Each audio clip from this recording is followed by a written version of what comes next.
When a broke, pregnant woman is publicly humiliated by her abusive ex in a convenience store at midnight, she thinks her life has hit rock bottom, until the dangerous stranger from one unforgettable night 3 months ago walks in and forces her tormentor to his knees. Vittorio Morelli doesn't ask questions. He doesn't make promises. He simply takes what's his. And whether Lena Hayes knows it or not, she became his the moment she carried his child. If you want to see how far a powerful man will go to protect what belongs to him, stay until the end. Hit that like button and comment what city you're watching from. I want to see how far this story travels. What? The fluorescent lights in the Quick Mart hummed like dying insects, casting everything in a sickly yellow that made the bruise on Lena's wrist look worse than it was. She stood in the instant noodles aisle at 9 o'clock on a Wednesday night, counting coins in her palm for the third time, hoping the math would somehow change. It didn't. $2.37. The cup noodles cost $2.49. She put back the one with shrimp flavor and picked up the chicken. $2.35. Close enough that maybe the cashier wouldn't notice if she was 12 cents short.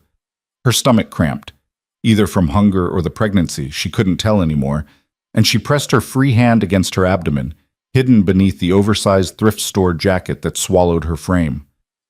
3 months. That's how long she'd been carrying this secret, this tiny collection of cells that was systematically destroying what remained of her life. The store was nearly empty, just her, the bored cashier scrolling through his phone, and an old woman shuffling through the liquor section. Lena had chosen this place specifically because nobody who knew her would be caught dead here. The Quick Mart sat on the edge of the warehouse district, surrounded by closed factories and chain-link fences, the kind of neighborhood where people minded their business because they had their own problems.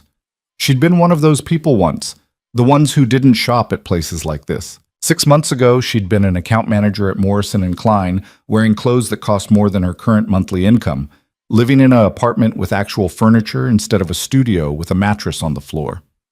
6 months ago, she'd had Ryan.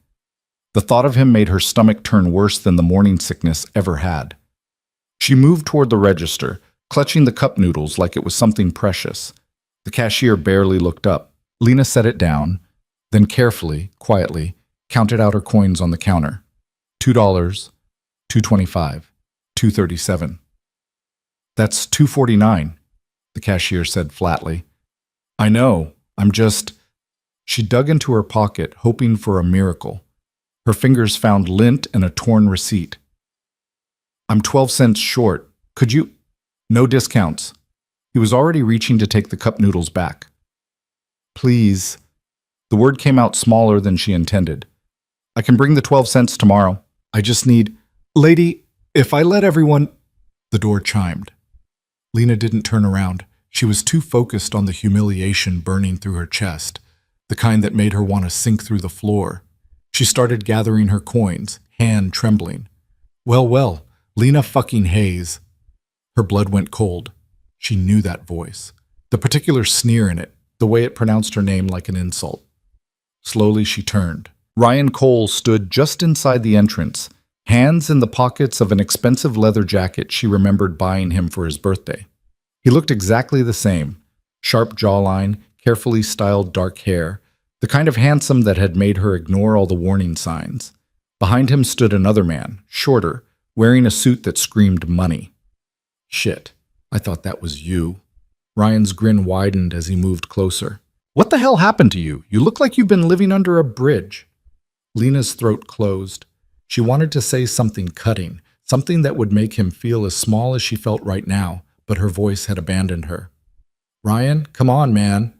The guy in the suit looked uncomfortable. Let's just grab the stuff and go. Nah, hold on, Marcus. Ryan was enjoying this. Lena could see it in his eyes, that particular glint he got when he knew he had power over someone. I gotta catch up with my ex. You know, the one I told you about. The psycho who tried to ruin my career. I didn't... Lena started, but he talked right over her. Look at you, shopping for dinner with pocket change. He leaned against the counter, getting into her space. Where's all that Morrison and Klein money now? Oh wait, that's right. You got yourself fired because you couldn't keep your mouth shut about things that weren't your business. The cashier was watching now, no longer bored. The old woman had stopped browsing and was staring. Lena felt their eyes on her like physical weight. I got fired because you reported me for harassment after I found out you were embezzling from client accounts, Lena said quietly. Her voice shook, but she got the words out. Ryan's expression darkened. I reported you because you were mentally unstable, making accusations without proof, trying to destroy me because you couldn't handle the breakup. He grabbed the cup noodles from the counter, held it up. This what you're living on now? Cheap shit? How the mighty fall. Something inside Lena cracked. Give it back. Give what back? This? He tossed it hand to hand. You can't even afford this, Lena. You're pathetic. You know what I told everyone at the firm? That you were always unstable, always making drama. They believed me because who the hell would believe you? Ryan, seriously, we should go. Marcus was pulling at his sleeve now. I want everyone to see this. Ryan's voice rose. This is what happens when you try to fuck with people above your level. You end up broke and alone, begging for scraps. He threw the cup noodles onto the floor. It split open, sending dried noodles scattering across the dirty linoleum. There's your dinner, you crazy bitch! Tears burned behind Lena's eyes, but she refused to let them fall. Not here, not in front of him. She bent down to pick up the broken cup, hands shaking so badly she could barely grip it. That's when the door chimed again. The temperature in the store seemed to drop 10 degrees. Lena didn't look up immediately. She was still on her knees, gathering noodles, but she felt the change. The way the air suddenly got heavier, the way Ryan's voice cut off mid-laugh. She heard footsteps. Slow, measured, the kind of walk that didn't hurry for anyone. You know, a voice said, low and accented.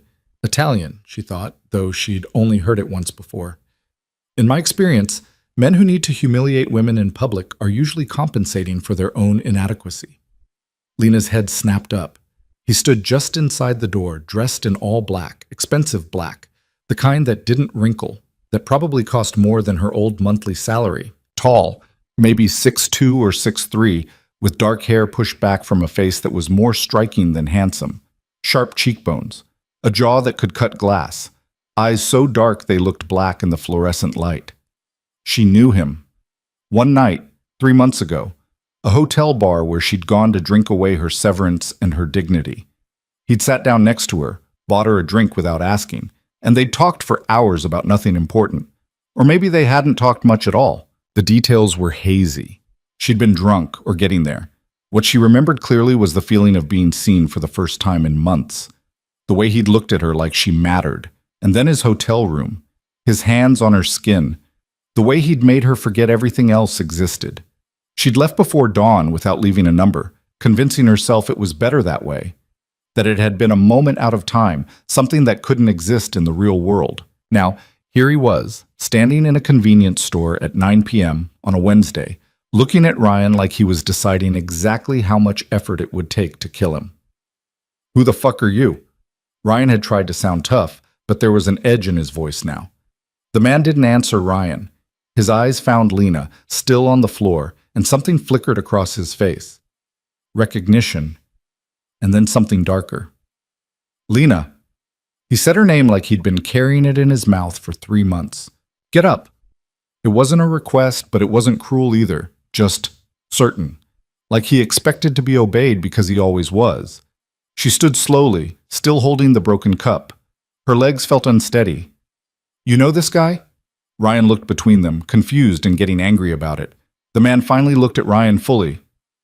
I'm going to give you one opportunity to apologize to her. Ryan laughed. Actually laughed. Yeah? Or what? Or I'll make you. Oh, listen, whoever you are. Ryan started forward.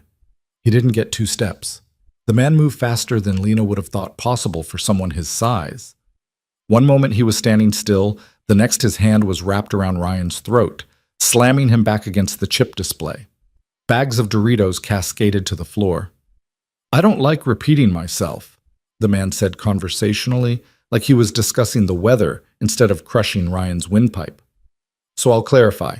You're going to apologize to Lena. You're going to mean it. And then you're going to leave and never come near her again, or I can break every bone in your hand and make sure you never sign another client agreement.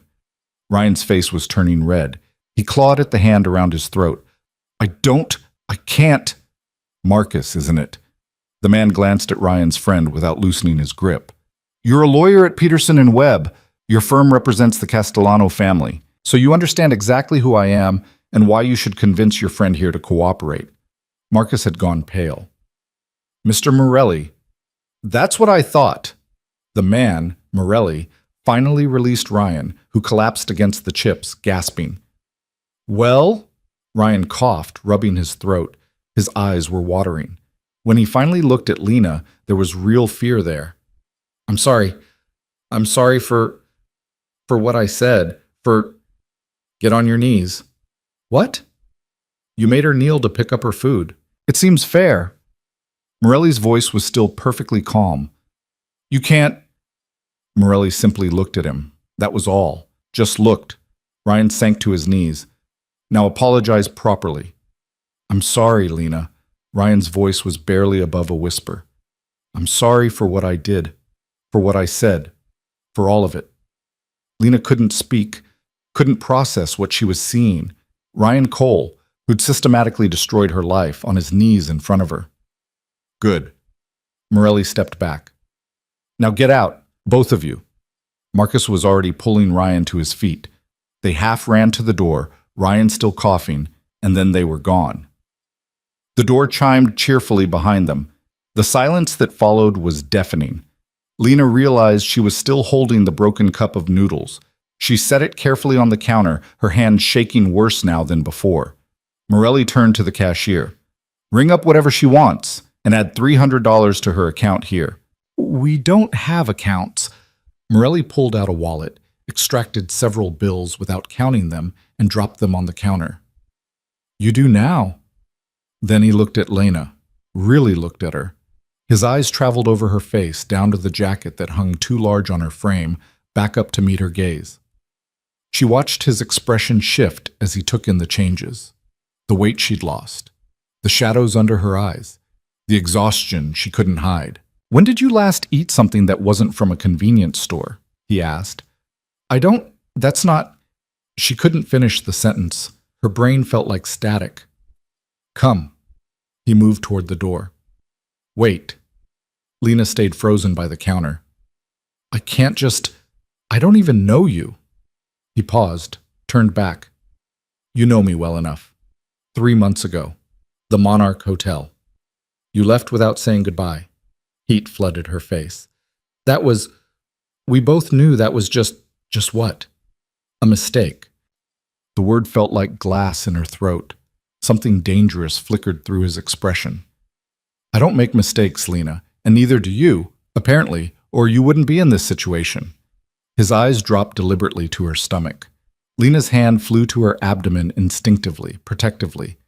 How did you... You're holding yourself differently. You haven't touched your stomach like that the entire time you've been here, protecting it. And you have that look.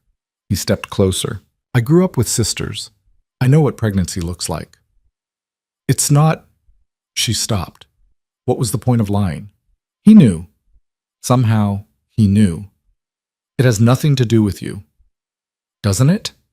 The question hung in the air between them like a blade. We used protection, Lena whispered. Protection fails, clearly. He studied her face. Is it mine? She wanted to lie, wanted to tell him it was someone else's, that he could walk away and forget this conversation. But she'd never been a good liar, and his eyes saw too much. Yes. The word came out barely audible. Morelli's expression didn't change, but something shifted in his posture. A settling, like a decision being made. Then we have things to discuss. Not here. He held out his hand. Come. I can handle this myself. Clearly, his gesture took in the broken noodles, the coins on the counter, her entire situation. It wasn't cruel, just factual. How's that working for you? Lena felt her throat tighten. You don't understand. I can't just leave with some stranger? We're past that, don't you think? You're carrying my child. That makes this my responsibility. I don't need you to be responsible. I don't need anything from you. Lena. He said her name like he was trying to be patient and finding it difficult. In the last 10 minutes, I've watched you unable to afford a $2 meal while being publicly humiliated by a man who should be in prison for what he did to you. You're clearly exhausted, probably not eating enough, and living in a situation that's not safe for you or the baby. So yes, you do need something from me. You need help, and I'm offering it. Why? The question burst out of her. You don't know me? One night doesn't mean... It means you're carrying my child. His voice dropped lower, more intense. That's the only thing that matters. Now you can stand here and argue, or you can come with me and we can have this conversation somewhere you can actually eat something. Your choice. Lena looked at the cashier who was pretending not to listen, but clearly hearing everything. She looked at the broken noodles on the floor. She looked at her reflection in the glass door, pale, thin, desperate. She looked at Morelli, who was watching her with an expression that said he'd wait as long as necessary, but the outcome was inevitable. One conversation, she finally said. That's all. One conversation, he agreed, though the way he said it suggested he had no intention of stopping there. Lena followed him out into the night. The parking lot was mostly empty. Her beat-up Honda Civic that barely ran, a pickup truck with rust eating through the wheel wells, and a black SUV that probably cost more than she'd made in 3 years. Morelli walked to the SUV. Where are we going? Lena asked. Somewhere you can sit down, somewhere with real food. He opened the passenger door, waited. She hesitated. Every horror story she'd ever heard about getting into cars with men ran through her head. But he'd had plenty of opportunities to hurt her 3 months ago, and hadn't. And right now, standing in this parking lot, the alternative was going back to her studio apartment with nothing for dinner and the same crushing weight of tomorrow's problems. She got in. The interior smelled like leather, and something else, something expensive she couldn't name. The seats were heated. When was the last time she'd been in a car with heated seats? Morelli closed her door, walked around, slid into the driver's seat. The engine started with barely a sound. There's a place 10 minutes from here, he said, pulling out of the lot. Open late, private. We can talk there. Lena pressed herself against the door, watching him drive. His hands on the wheel were steady, confident. He had a scar across his knuckles. She hadn't noticed that 3 months ago, but then again, she'd been too drunk and desperate to notice much. What did you mean? She asked quietly. When you said Ryan should be in prison? Exactly what I said. Embezzlement, fraud, harassment. Pick your charge. Morelli didn't look at her, eyes on the road. My people looked into him after tonight. Your people? Her voice rose. How long have you been following me?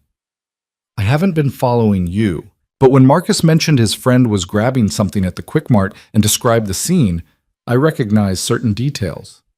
Now he did glance at her. I've been looking for you since that night. Why? Because you left. He said it like that explained everything. So? It was a one-night thing. People leave after one-night things. Not for me, they don't. The arrogance in that statement should have made her angry. Instead, it just made her tired. I'm not doing this. Whatever this is, I don't have the energy for whatever game you think this is. This isn't a game. His voice went hard. I don't play games with things that matter. And I matter? You don't even know me. I know enough. I know you worked at Morrison and Klein until Ryan Cole reported you for harassment after you discovered his embezzlement scheme.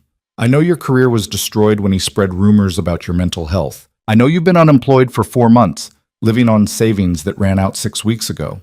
I know you're 3 months pregnant and trying to figure out how to survive on nothing. He pulled up to a red light, turned to face her fully. Should I continue? Lena felt sick. You had me investigated. Of course I did. The moment I realized you were the woman from that night. No apology in his voice. I needed to understand your situation.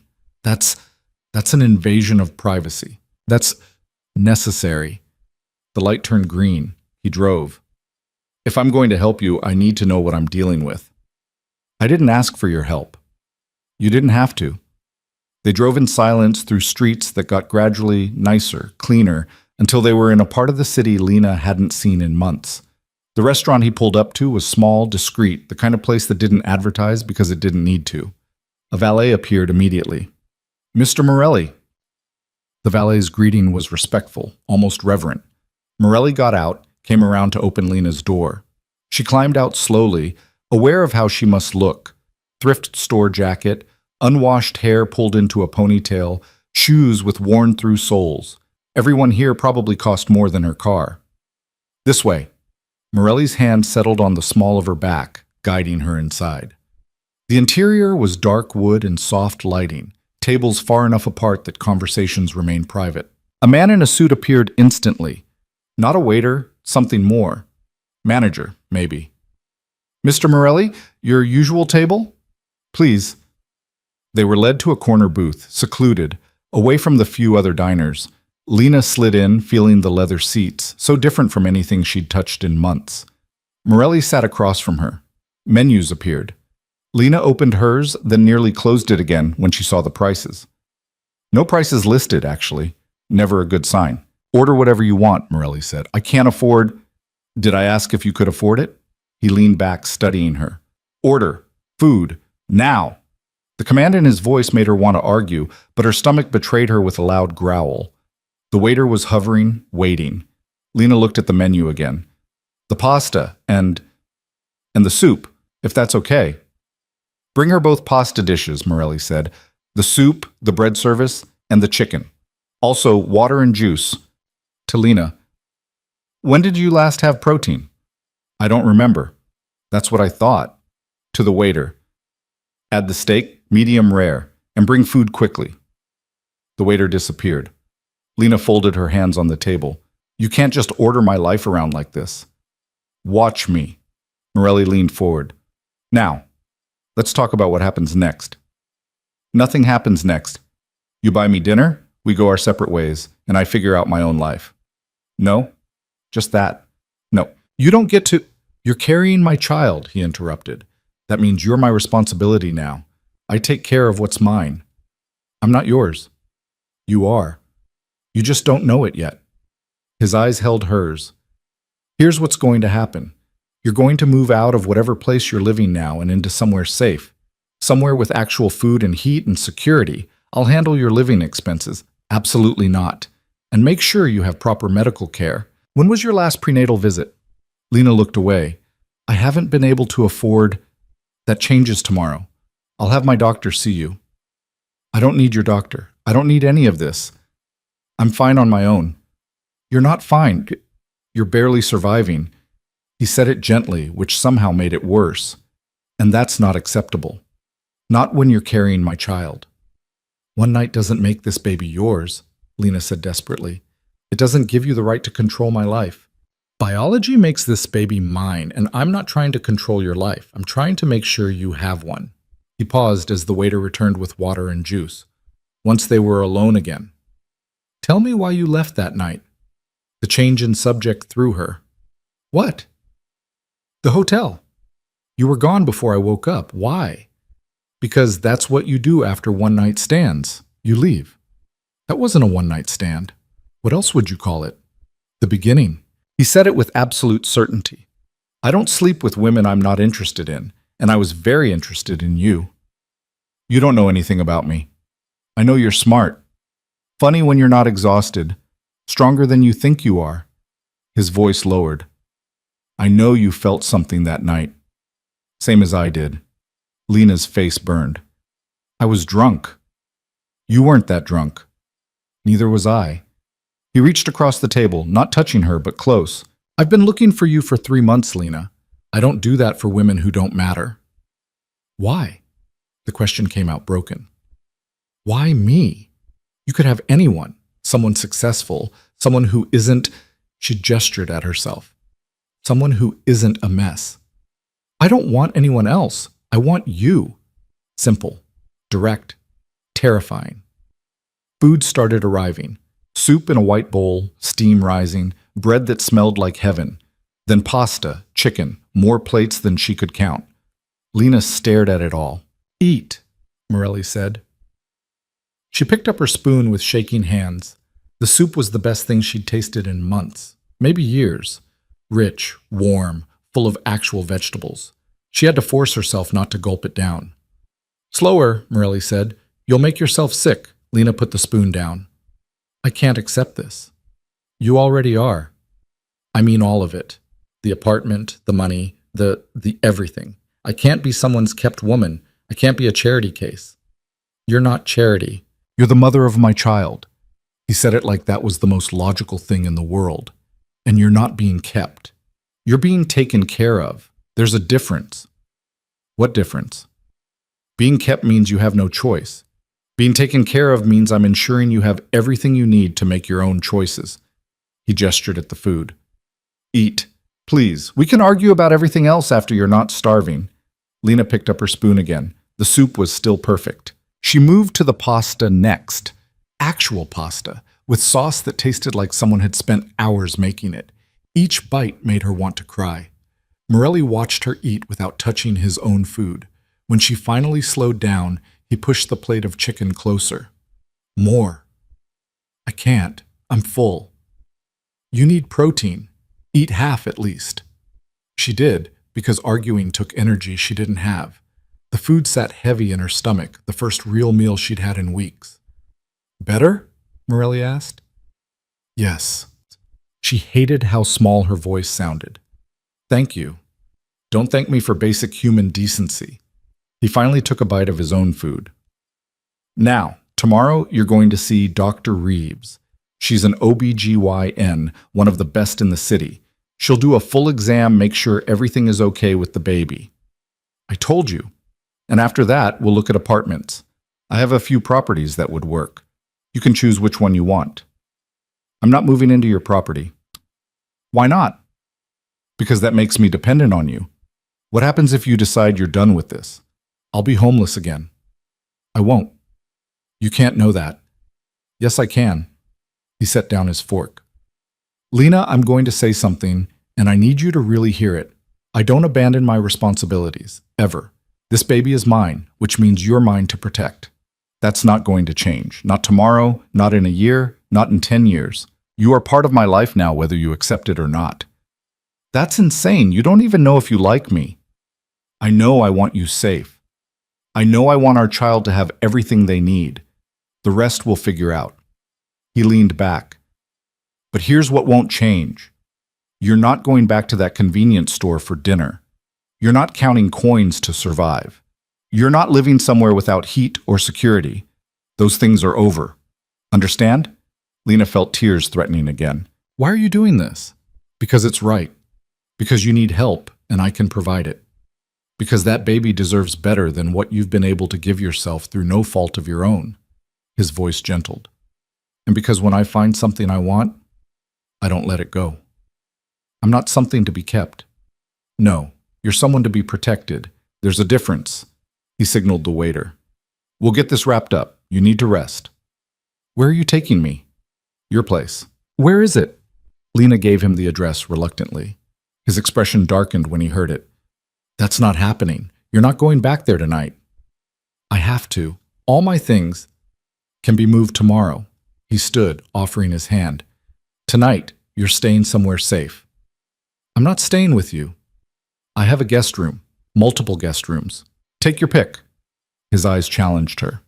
Unless you prefer to go back to your studio with no food and no heat? She didn't. That was the worst part. She absolutely didn't want to go back to that place, to lying awake on a thin mattress wondering how she was going to survive tomorrow. So she took his hand. The SUV was waiting outside. Morelli helped her in, then gave an address to the driver that appeared from somewhere. They drove through the city, into neighborhoods that got progressively more expensive. Finally, they pulled up to a building that looked like it belonged in a magazine, all glass and steel and money. This is yours? Lena asked as they went inside. The penthouse? Yes. Of course it was the penthouse. The elevator required a key. They rose silently, Lena watching the numbers climb. When the doors opened, they opened directly into an apartment that was bigger than any place she'd ever lived. Floor-to-ceiling windows overlooked the city. Hardwood floors. Furniture that looked like actual art. Everything was clean, expensive, perfectly arranged. Guest rooms are down that hall, Morelli said, pointing. Second door on the right is probably the most comfortable. There's clothes in the closet that should fit. I'll have someone bring your things tomorrow. Whose clothes? No one's. I keep them for guests. Female guests? Occasionally. My sisters, mostly when they visit. He moved to the kitchen, which was all marble and stainless steel. Are you still hungry? No, I'm exhausted. Then sleep. Bathrooms attached to the room. Take whatever you need. He paused. The door has a lock, if that makes you feel safer. Lena realized she'd been worrying about exactly that. Thank you. Lena. He waited until she looked at him. You're safe here, I promise. Whatever else I am, whatever you think of me, that's true. She believed him. That was the terrifying part. After everything with Ryan, after months of not trusting anyone, she believed this near stranger who'd forced her ex to his knees and brought her to his penthouse. The guest room was bigger than her entire studio. The bed looked like clouds. Clean towels hung in the bathroom. There were toiletries, expensive ones, still wrapped in plastic. Lena locked the door, then immediately felt guilty about it. She showered for the first time in 3 days, standing under water that was actually hot, watching months of exhaustion swirl down the drain. The clothes in the closet did fit, soft pants and a t-shirt that felt like silk. She climbed into bed expecting to lie awake, anxiety chewing through her thoughts. Instead, she fell asleep almost immediately, her hand resting on her stomach, where a tiny heartbeat was growing stronger every day. Lena woke to sunlight streaming through windows she didn't recognize, in sheets that felt like they cost more than her monthly rent used to be. For one confused moment, she thought she was back in her old life, before everything fell apart. Then reality crashed back. The pregnancy, the convenience store, Ryan's face when Vittorio Morelli had wrapped a hand around his throat. Vittorio Morelli. She was in his apartment. She sat up too fast and nausea rolled through her stomach. Morning sickness, right on schedule. She barely made it to the bathroom before she was retching, bringing up the expensive dinner she'd eaten last night. Her hand shook as she gripped the toilet bowl. A knock on the door made her freeze. Lena? Vittorio's voice muffled through the wood. You all right? Fine, she managed, then threw up again. I'm coming in. Don't. But the lock clicked open anyway, because of course he had keys to every room in his own apartment. He appeared in the bathroom doorway, took in the scene, and disappeared without comment. Lena heard water running. Then he was back with a wet washcloth and a glass of water, kneeling beside her like this was completely normal. Here. He pressed the cloth to the back of her neck. The cool felt like heaven. You don't have to. Another wave hit. She heaved, but there was nothing left. How long has it been this bad? His hand stayed steady on her neck. Since week 6. It's worse in the mornings, but it comes and goes all day. She took the water he offered, rinsed her mouth, spit. Usually passes after an hour or so. Dr. Reeves can prescribe something? I told you, I'm not seeing your doctor. Yes, you are. Appointment's at 10. He checked his watch. Which gives you 2 hours. Think you can eat something? I'll just throw it up. You need to try anyway. Small amounts. Toast, maybe. He stood, offered his hand. Come on. Lena ignored the hand and pulled herself up using the counter. Her legs felt weak, but she stayed upright. I need to go home. Get my things. Figure out. Already handled. Marco's bringing your belongings here. Who the hell is Marco? My assistant. He'll pack everything from your apartment and have it here by noon. Vittorio moved back into the bedroom and Lena followed, still unsteady. You can't just send people to my apartment. I can, and I did. You gave me the address last night. He pulled out his phone, typed something. I'm assuming everything there is worth keeping, or should he leave certain items? This is insane. You can't just move me without asking. I'm not moving you. I'm moving your possessions so you don't have to go back to that place. He looked up from his phone. Unless you want to go back, sleep on that mattress on the floor one more night, count coins for dinner? The truth of it hit harder than the nausea. She didn't want to go back. The thought of returning to that studio with its broken heater and stained carpet and neighbors who shouted through the walls at 3 a.m. made something in her chest constrict. I can't stay here, she said quietly. Why not? Because I don't know you. Because this is moving too fast. Because... She gestured helplessly at the room, the apartment, everything. Because this isn't my life. It is now. He pocketed his phone. Get dressed. There's more clothes in the closet if you need them. I'll make toast. He left before she could argue, closing the door behind him. Lena sank onto the bed, head in her hands. Everything was spinning out of control. 24 hours ago, she'd been alone and desperate, but at least her life was her own. Now she was in a stranger's penthouse, about to see his doctor, her belongings being packed by someone named Marco. But she was also fed. Clean. Sleeping in a bed that didn't hurt her back, carrying a child that deserved better than what she could currently provide. The thought of the baby, their baby, made her hand drift to her stomach again. 3 months along. Still too early to feel movement, but she knew it was there, growing, depending on her. She got dressed in the clothes from last night, then ventured into the closet. Rows of women's clothing, all with tags still attached. Different sizes, different styles. Not just for sisters visiting, she thought. He'd planned for this, prepared for the possibility of a woman staying here. The thought should have creeped her out. Instead, it just made her tired. She grabbed jeans that looked like they'd fit and a sweater that was softer than anything she'd owned in months. The kitchen smelled like butter and bread. Vittorio stood at the stove, cooking eggs alongside toast. He'd changed clothes, dark slacks, white shirt, with the sleeves rolled up. No tie. His hair was still damp from a shower. "Sit," he said without turning around.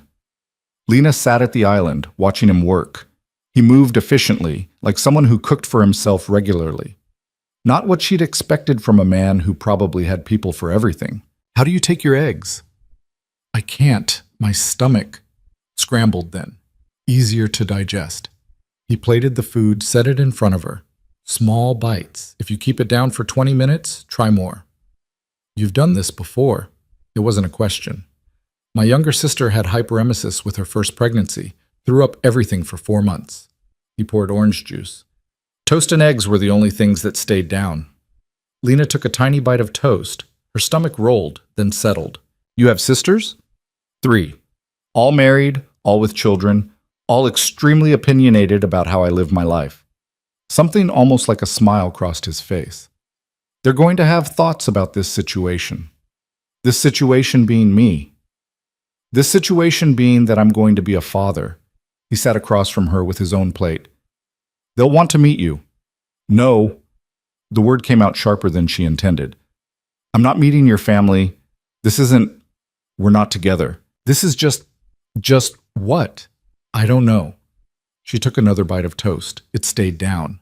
"Temporary." "Nothing about this is temporary." He ate his eggs, calm as ever. "You're carrying my child. That's permanent. The baby is permanent. This..." She gestured between them. "Doesn't have to be." "What exactly do you think is happening here, Lena?" "I think you feel responsible. You saw me in a bad situation and you're trying to fix it. But once the baby's born, once I'm back on my feet, you'll realize you don't actually want this. Want us." Vittorio set down his fork. "I'm going to tell you something, and I need you to believe it. I don't do things out of obligation. I don't fix people's problems because I feel guilty. I do what I want, when I want, for my own reasons. And you want this? I want you. I wanted you 3 months ago. I've been looking for you since that night." His eyes held hers. "Finding out you're pregnant didn't change that. It just made it more urgent. You don't know me well enough to want me. I know you're strong. You're proud. You'd rather starve than ask for help." He leaned forward. "I know you felt something that night, same as I did. And I know you're terrified right now, but you're still here, still eating, still listening. That tells me enough." Lena looked away. "I don't have anywhere else to go." "You could walk out that door right now.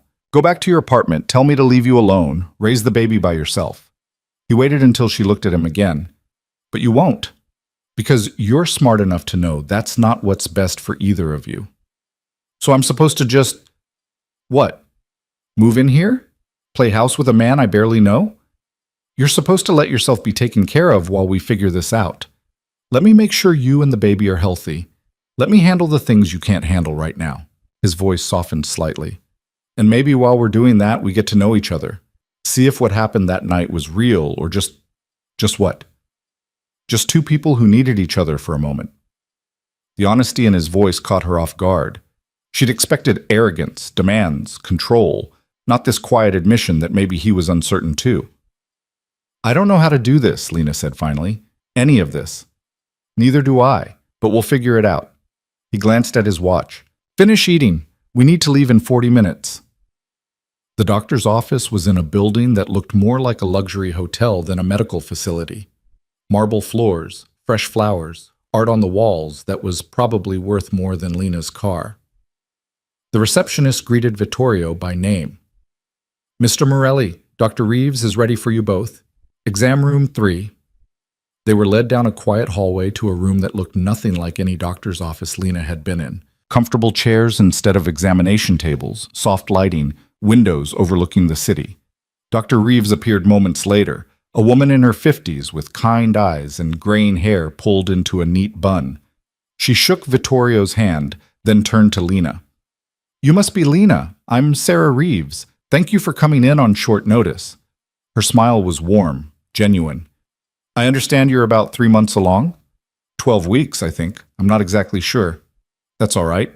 We'll figure it out. Dr. Reeves gestured to the exam table that Lena now noticed in the corner. Let's start with a basic exam, then we'll do an ultrasound. Sound good? Lena glanced at Vittorio. He'd taken a seat in one of the chairs, clearly planning to stay. Could you... She didn't know how to ask without sounding rude. I'll wait outside, he said immediately, standing. No. The word surprised her, but now that she'd said it, stay, please.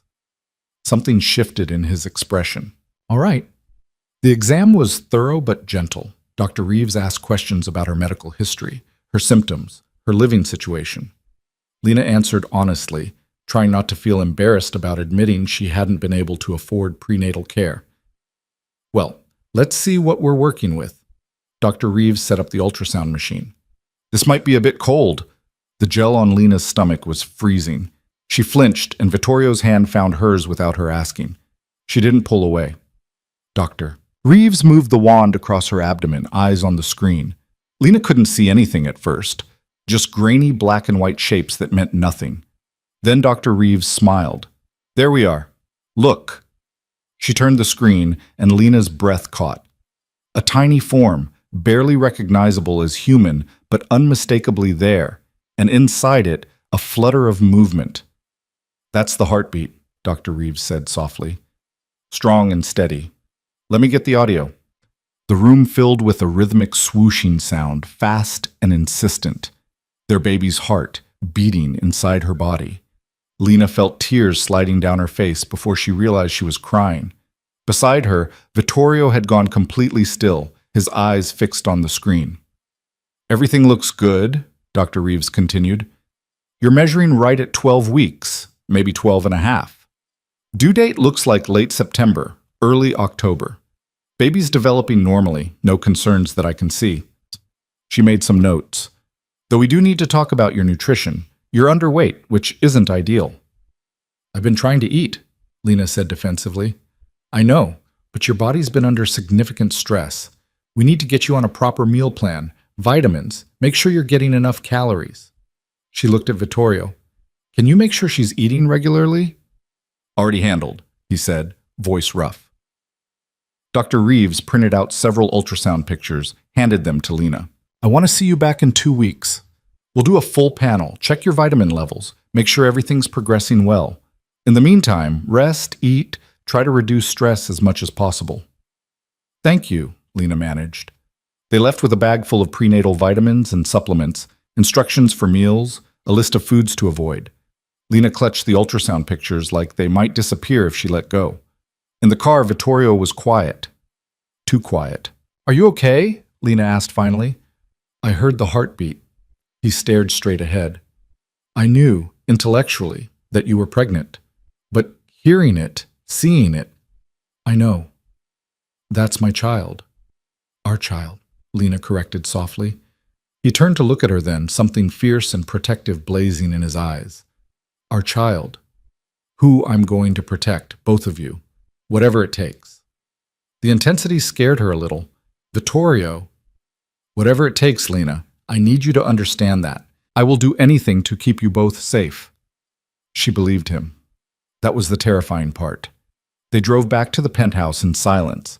Marco had already delivered her things, 3 boxes and 2 garbage bags that contained her entire life. Seeing it all stacked in Vittorio's pristine entryway made her throat tight. The second bedroom on the left is ready for you, Vittorio said. You can unpack whenever you want, or Marco can do it. I can unpack my own things. She picked up one of the boxes. It wasn't heavy. She didn't own anything heavy, but Vittorio took it from her anyway. Doctor said rest. I'll carry. He headed down the hall, and Lena followed with one of the lighter bags. The bedroom he'd prepared was bigger than her entire studio had been. A real bed with a proper frame. A dresser. A desk by the window. Empty closet space waiting to be filled. This is too much, Lena said. It's a bedroom. People have bedrooms. He set the box on the bed. I'll get the rest. While he brought in her things, Lena started unpacking. Her clothes looked shabby in the nice dresser. Worn jeans, faded shirts, everything wrinkled from being stuffed in garbage bags. Her books, dog-eared and highlighted. The photograph of her parents, dead for 6 years now, that she'd managed to keep through everything. Vittorio returned with the last bag, paused when he saw the photo. Your family? My parents. Car accident when I was 23. She set the frame on the nightstand. They would have loved being grandparents. I'm sorry. Me too. She pulled out her laptop. Ancient, barely functional, but all she had. They never got to see me succeed. Or fail, I guess. You haven't failed. I'm unemployed, broke, and pregnant by a man I barely know. That's pretty much the definition of failure. That's the definition of being human. Life doesn't go according to plan. He sat on the edge of the bed. You lost your job because you tried to do the right thing. That's not failure. That's integrity. Integrity doesn't pay rent. No, but it's worth more than money. He was quiet for a moment. My father used to say that a person's character is what they do when doing the right thing costs them everything. Did he live by that? No, he was a bastard who only cared about power and money. Vittorio's jaw tightened, but the idea stuck with me anyway. Lena sat beside him, close enough to feel his warmth. What do you do? For work, I mean. You've never said. Import, export, officially, various business investments. And unofficially? He met her eyes. Do you really want to know? I'm living in your apartment, carrying your baby. I think I deserve to know who you are. Fair enough? He stood, walked to the window. My family has been involved in certain businesses for 3 generations. Businesses that operate outside conventional legal frameworks. You're a criminal. She said it flatly, without judgment. I'm a businessman who sometimes operates in gray areas. He turned back to her. I don't deal in drugs. I don't traffic people. I don't hurt innocents. But I do things that aren't entirely legal, yes. Like what? Like ensuring certain shipments reach certain people without government interference. Like providing protection services to businesses that can't rely on police. Like solving problems for people who need problems solved. You're in the Mafia. That's an outdated term, but essentially, yes.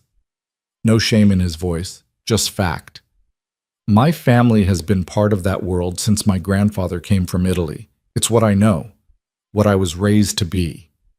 Lena should have been scared, should have grabbed her things and run. Instead, she just felt tired. Is that why you were at that hotel bar? Business?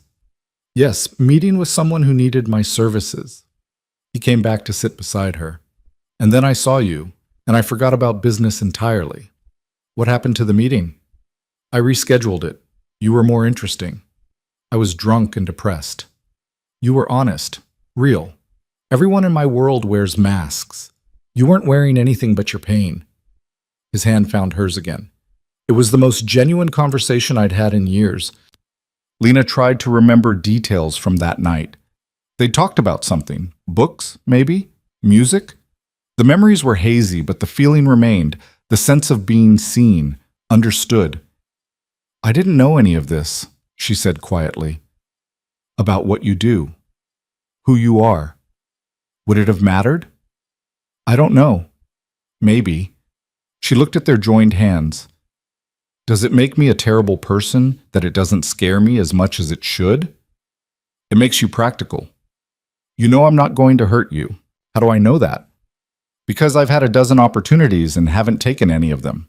Because I'm trying to help you, not control you. Because... He stopped, seemed to reconsider his words. Because I don't hurt the people I care about. You care about me? Yes. Just that. Simple and true. Lena's phone buzzed in her pocket. She pulled it out, saw a number she didn't recognize. Normally she wouldn't answer, but something made her hit accept. Hello? Lena Hayes? A woman's voice, professional and clipped. Yes? This is Jennifer Morrison from Morrison & Klein. We need you to come in tomorrow morning to discuss some concerns that have been brought to our attention regarding your previous employment. Lena's blood went cold. What concerns? I'd prefer to discuss this in person. 9 a.m. tomorrow. Our main office. A pause. I should mention that we've been contacted by legal representation claiming you have information regarding financial irregularities during your tenure. It would be in your best interest to cooperate. Yes, I'll be there. The call ended. Lena stared at her phone, trying to process. Morrison & Klein wanted her back? Or were they trying to threaten her into silence about Ryan? What was that? Vittorio asked. She told him, watched his expression darken with every word. You're not going alone, he said when she finished. I have to. They won't talk to me if I bring... I'll wait outside. But you're not walking into that building without backup. His tone left no room for argument. Ryan works there. If this is about him, if he's trying to intimidate you, I can handle Ryan. Like you handled him at the convenience store? The words stung because they were true. She hadn't handled Ryan. She'd been frozen, helpless, until Vittorio stepped in. I need to do this myself, she said quietly. I need to prove I can still fight my own battles. Fighting your own battles doesn't mean fighting alone. He stood. I'll drive you there. Wait in the car. If you need me, I'll be 30 seconds away. It was a compromise, and they both knew it. Lena nodded. The rest of the day passed in a strange, domestic rhythm. Vittorio worked from his home office while Lena unpacked and tried to wrap her head around her new reality. Around 6, he emerged and announced he was making dinner. You cook? Lena asked, following him to the kitchen. I'm Italian. Of course I cook. He started pulling out ingredients, fresh pasta, tomatoes, garlic, herbs. My mother would disown me if I couldn't make a proper sauce. Lena watched him work, fascinated despite herself.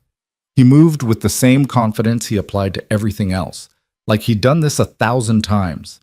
The kitchen filled with smells that made her stomach growl. Can I help? She asked. You can sit and rest like the doctor ordered. I've been resting all day. I'm going crazy. He considered, then handed her a knife and a cutting board. Chop the basil, small pieces. They worked in comfortable silence. It felt domestic, normal, like they were a real couple instead of two people tied together by an accident and a pregnancy. Tell me something about yourself, Vittorio said suddenly. Something I don't know. You know basically nothing about me. Where do I start? Start anywhere, Lena thought while she chopped. I wanted to be a teacher before I went into business. I loved literature, thought I'd teach high school English. What changed? My parents died and I had bills to pay. Business paid better than teaching. She set down the knife. I was good at it too. Account management came naturally. I liked solving problems for clients, making connections. Ryan saw that, used it. Tell me what he did. All of it. So she did. Told him about how Ryan had been charming at first, attentive, everything she thought she wanted. How slowly, carefully, he'd isolated her from friends. How he'd started tracking her phone, her emails, her time. How the first time he'd grabbed her wrist hard enough to bruise, he'd apologized so sincerely she'd believed it was an accident. How she'd found the discrepancies in his client accounts by chance, money moving in ways that didn't make sense. When she'd confronted him, he'd told her she was seeing things, that she was stressed, that she was being paranoid. When she'd taken her concerns to HR, he'd already prepared his defense. Emails he'd forged showing her being erratic.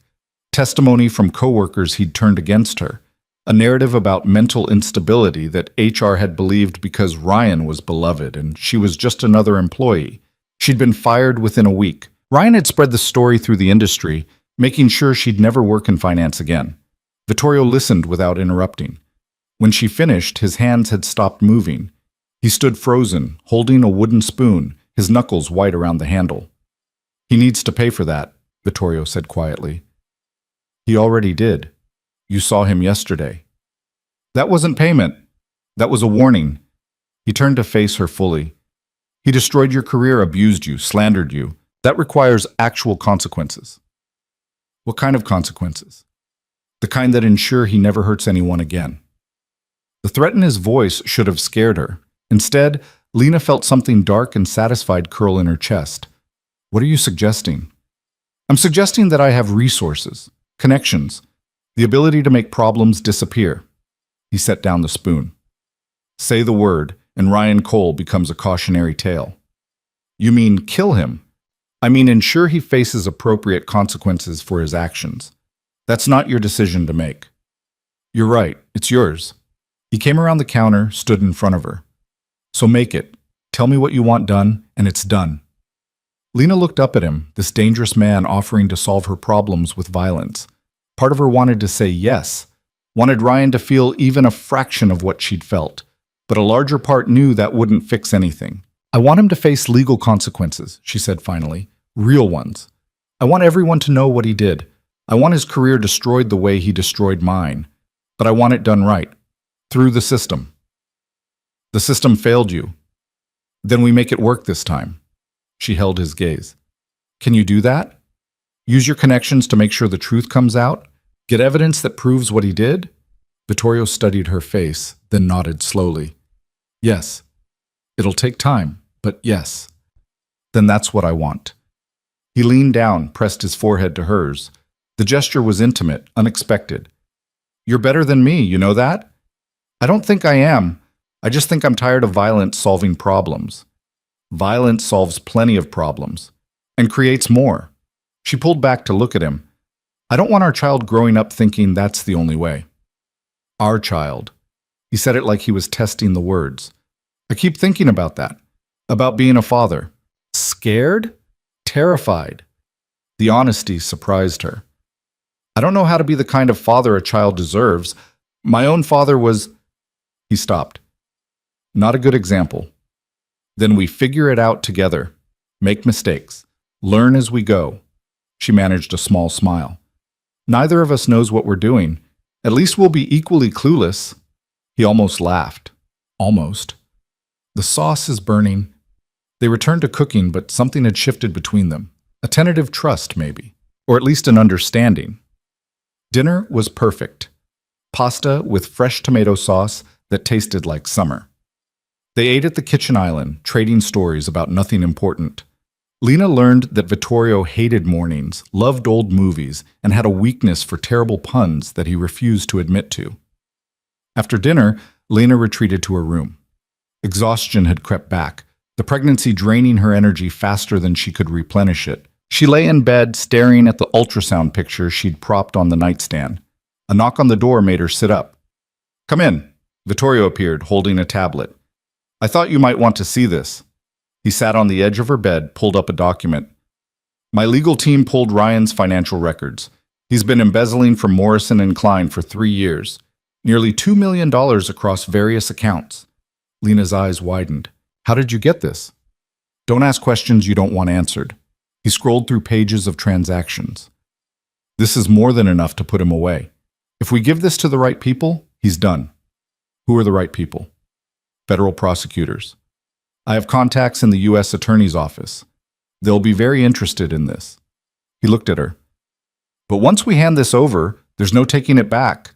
Ryan will know someone came after him. He might retaliate. Against me. Against both of us. Which is why I want you to understand what this means. Taking him down isn't risk-free. Lena thought about Ryan's face last night. The fear when Vittorio had grabbed him. The humiliation when he'd been forced to his knees. Do it, she said. Give them everything. Let him face what he deserves. Vittorio nodded, stood to leave, paused at the door. For what it's worth, I'm proud of you. Choosing the hard way instead of the easy one. The easy way being murder? The easy way being letting me handle it my way. You're stronger than you think, Lena Hayes. He left before she could respond, closing the door softly behind him. Lena lay back down, one hand on her stomach, thinking about tomorrow, about facing Morrison and Klein, about the future she was building, one terrifying choice at a time. Outside her window, the city glittered in the darkness. full of possibilities and threats in equal measure. Morning came too early, dragging Lena from sleep that had been fitful at best. She'd spent half the night rehearsing what she'd say to Morrison and Klein, the other half throwing up everything she'd managed to eat at dinner. Now she stood in front of the bathroom mirror trying to make herself look professional with the limited wardrobe she owned. The black slacks were wrinkled. The blouse had a small stain near the collar she hadn't noticed before. Her hair refused to cooperate, frizzing at the ends no matter how much she tried to smooth it down. She looked exactly like what she was, someone who'd been knocked down and was struggling to get back up. "You look fine," Vittorio said from the doorway. Lena jumped, hand flying to her chest. "How long have you been standing there?" "Long enough to watch you change shirts 3 times. He came into the bathroom, adjusted her collar. "Wear this one. The color's better on you." "I look like I got dressed in the dark." "You look like someone who's been through hell and is still standing. That's more impressive than any designer suit." His hands lingered on her shoulders. "You ready?" "No, but I don't think waiting will make me any more ready." The drive to Morrison and Klein took 20 minutes through morning traffic. Vittorio didn't try to fill the silence with empty reassurances, which Lena appreciated. She stared out the window, watching the city wake up, trying to ignore the nausea that had nothing to do with pregnancy. The Morrison and Klein building looked exactly the same. Sleek glass and steel, the kind of modern architecture that was supposed to inspire confidence in wealthy clients. Lena had walked through those doors every day for 3 years. Now they felt like the entrance to a prison. "I'll be right here," Vittorio said as he pulled up to the curb. "You have your phone?" "Yes." "If anything feels wrong, if Ryan's there, if they threaten you, if you just want to leave, you call me. I'll be inside in 30 seconds. "I know." She reached for the door handle, hesitated. "What if they're just trying to scare me? What if this is Ryan's way of making sure I don't talk?" "Then you walk out. You don't owe them anything, Lena. Not explanations, not cooperation, nothing." He caught her hand before she could pull away. "But if they're genuine, if they actually want to hear what you have to say, then you tell them everything. Make them listen." Lena nodded, squeezed his hand once, and got out of the car before she could lose her nerve. The lobby was exactly as she remembered: polished marble floors, uncomfortable modern furniture, a receptionist who looked like she'd been hired for her ability to intimidate visitors. Lena approached the desk on shaking legs. "Lena Hayes, I have a meeting with Jennifer Morrison." The receptionist's expression flickered with something that might have been recognition or judgment. "Ninth floor. Someone will meet you at the elevator." The elevator ride felt like it lasted hours. Lena watched the numbers climb, remembering all the times she'd made this same journey. Back when she'd belonged here. Back when she'd thought she had a future in this building. The doors opened to reveal a woman in her 50s, Jennifer Morrison herself, one of the founding partners. Lena had only met her twice before, both times in passing. She was known for being ruthless in negotiations and fair in her dealings with employees. "Ms. Hayes, thank you for coming." Jennifer's handshake was firm, professional. "I appreciate your willingness to meet on short notice." "You didn't give me much choice." "No, I suppose we didn't." Jennifer led her down a familiar hallway. "We're meeting in conference room B. There are some people who'd like to speak with you." Lena's stomach dropped. "What people?" "Our legal counsel. And representatives from the Securities and Exchange Commission." The SEC. This was bigger than she'd thought. Conference room B had floor-to-ceiling windows overlooking the city. 3 people sat at the long table, 2 men in suits who screamed federal investigators, and a woman who Lena recognized as Morrison and Klein's head of legal. "Ms. Hayes, please sit." Jennifer gestured to a chair. "This is Agent Martinez and Agent Chen from the SEC, and you know Patricia Wells, our general counsel." Lena sat slowly, acutely aware that she was outnumbered and outgunned. "Am I being charged with something?" "No," Agent Martinez said. He was younger than she expected, maybe early 40s, with tired eyes that suggested he'd seen too much. "We're here because we've received information about financial irregularities at Morrison and Klein, specifically regarding accounts managed by Ryan Cole." Lena's heart started pounding. What kind of information? The kind that suggests systematic embezzlement over a 3-year period, Nearly $2 million moved through shell companies and offshore accounts. Martinez slid a folder across the table. We'd like to know what you know about it. Lena opened the folder. Inside were copies of the same documents Vittorio had shown her last night. Transaction records, account statements, emails, everything meticulously organized and annotated. Where did you get this? She asked. An anonymous source, but the information checks out. Martinez leaned forward. We've been investigating Mr. Cole for 2 months. What we're missing is someone on the inside who can confirm the patterns we're seeing.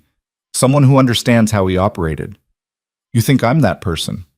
We know you reported concerns about Mr. Cole before you were terminated. Your personnel file indicates you approached HR with allegations of financial misconduct. Patricia Wells spoke for the first time, her tone carefully neutral. We also know that Mr. Cole subsequently filed a harassment complaint against you, which led to your termination. He lied. Lena's voice came out harder than she intended.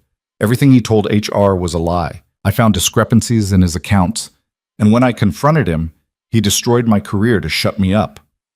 Can you prove that? Agent Chen asked. She was older than Martinez, sharp-eyed and skeptical. I had evidence, transaction records that didn't match client reports, but it was all on my work computer, which was confiscated when I was fired. Lena met Patricia's eyes. I'm assuming that evidence mysteriously disappeared. Actually, it didn't. Jennifer Morrison pulled out another folder. When we received the anonymous tip, we reviewed your termination file. Your computer was archived according to protocol. We retrieved it yesterday. She slid the folder across the table. Inside were screenshots, emails, spreadsheets, everything Lena had compiled before she was fired. Evidence she'd thought was lost forever. This corroborates what the anonymous source provided, Martinez said, which means we have 2 independent sets of evidence pointing to the same conclusion. Mr. Cole has been stealing from this firm and its clients for years. Why are you telling me this? Lena asked. If you have evidence, arrest him. We need more than evidence. We need testimony from someone who observed his methods firsthand, someone who can explain to a jury how he managed to hide this for so long. Martinez's expression softened slightly. We need you to testify, Ms. Hayes. The request hung in the air like a challenge. If I testify, Ryan will come after me, Lena said quietly. He'll destroy what's left of my reputation. He'll make sure I never work again. He's already done that, Jennifer said. Not unkindly, just factual. What more can he take from you? Everything, Lena thought. He could take my safety, my peace of mind, my ability to protect my child. I need to think about it, she said. We understand this is difficult, Martinez began, but Lena cut him off. No, you don't. You don't understand what it's like to be destroyed by someone and then asked to put yourself in their crosshairs again. You don't understand what I've lost already. She stood. I said I need to think about it. That means I'm leaving. She made it to the elevator before her hands started shaking, made it to the lobby before her vision started to blur, made it outside before the tears came. Vittorio was out of the car before she'd taken 3 steps, his hands on her shoulders, steadying her. What happened? They want me to testify against Ryan. The SEC is investigating him.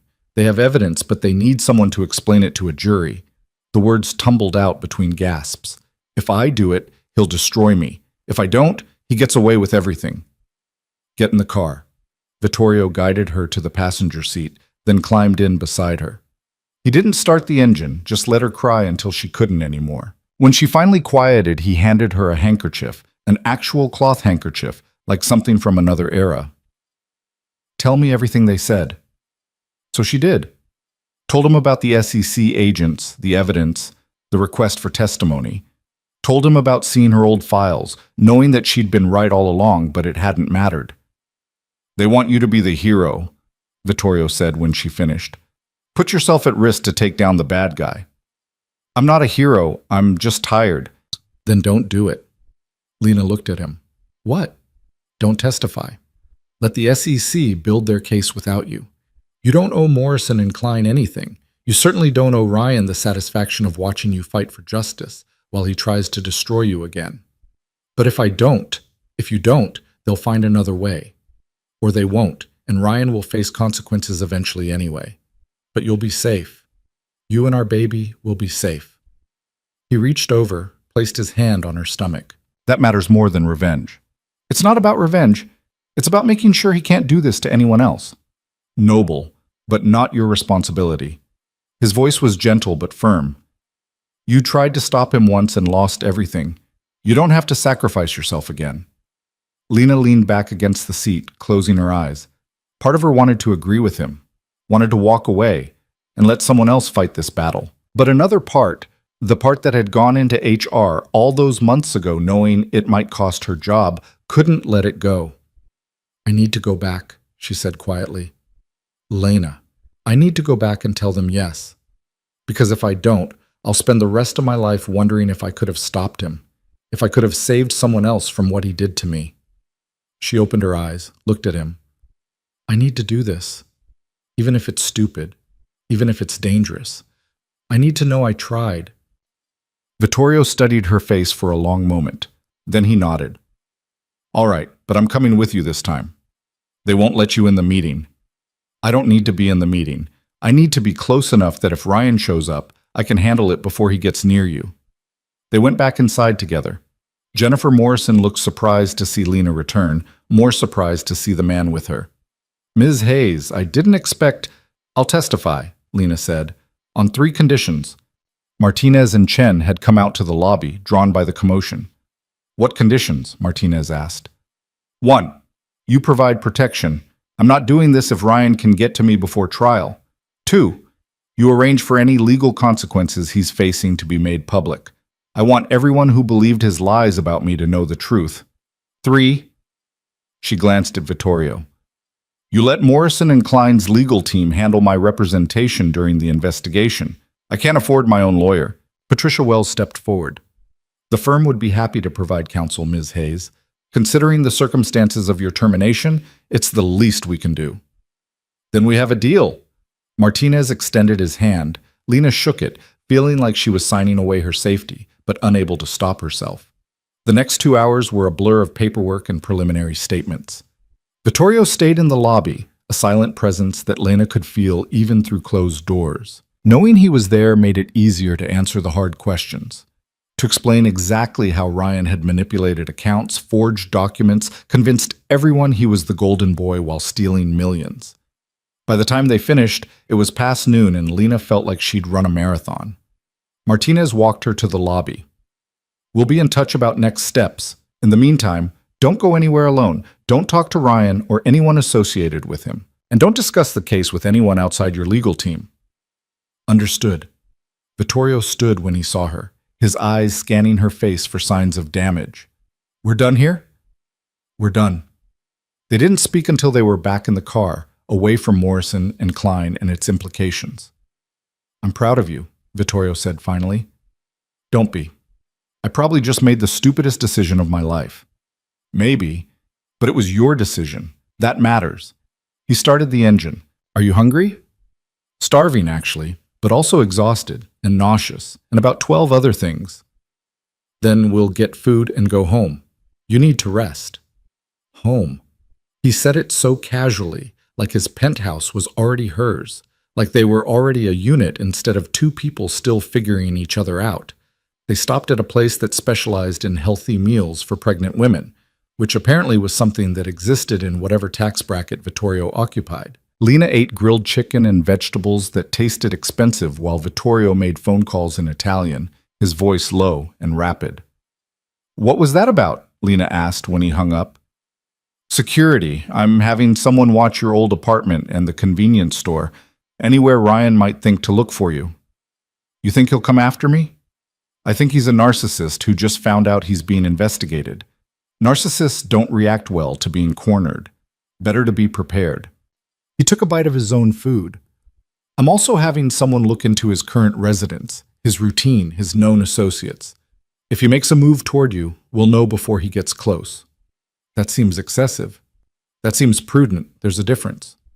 They finished eating in silence. Lena's phone buzzed. A text from Jennifer Morrison thanking her for her cooperation and confirming that Patricia Wells would be in touch tomorrow. Then another text, this one from a number she didn't recognize. I know what you did. You're going to regret this. Her hands went cold. She showed the message to Vittorio. His expression went flat. Forward that to Martinez, then block the number. How did he get my number? He probably never deleted it, but he's stupid for making threats in writing. Vittorio took her phone, did something that made it buzz several times. I'm forwarding this to the FBI's cybercrime division. Texting threats related to a federal investigation is a crime. He just gave them another charge. Won't that make him angrier? Probably, which is why you're not going anywhere without me or my people until this is over. He handed back her phone. I mean it, Lena. Nowhere alone. Not even to the corner store.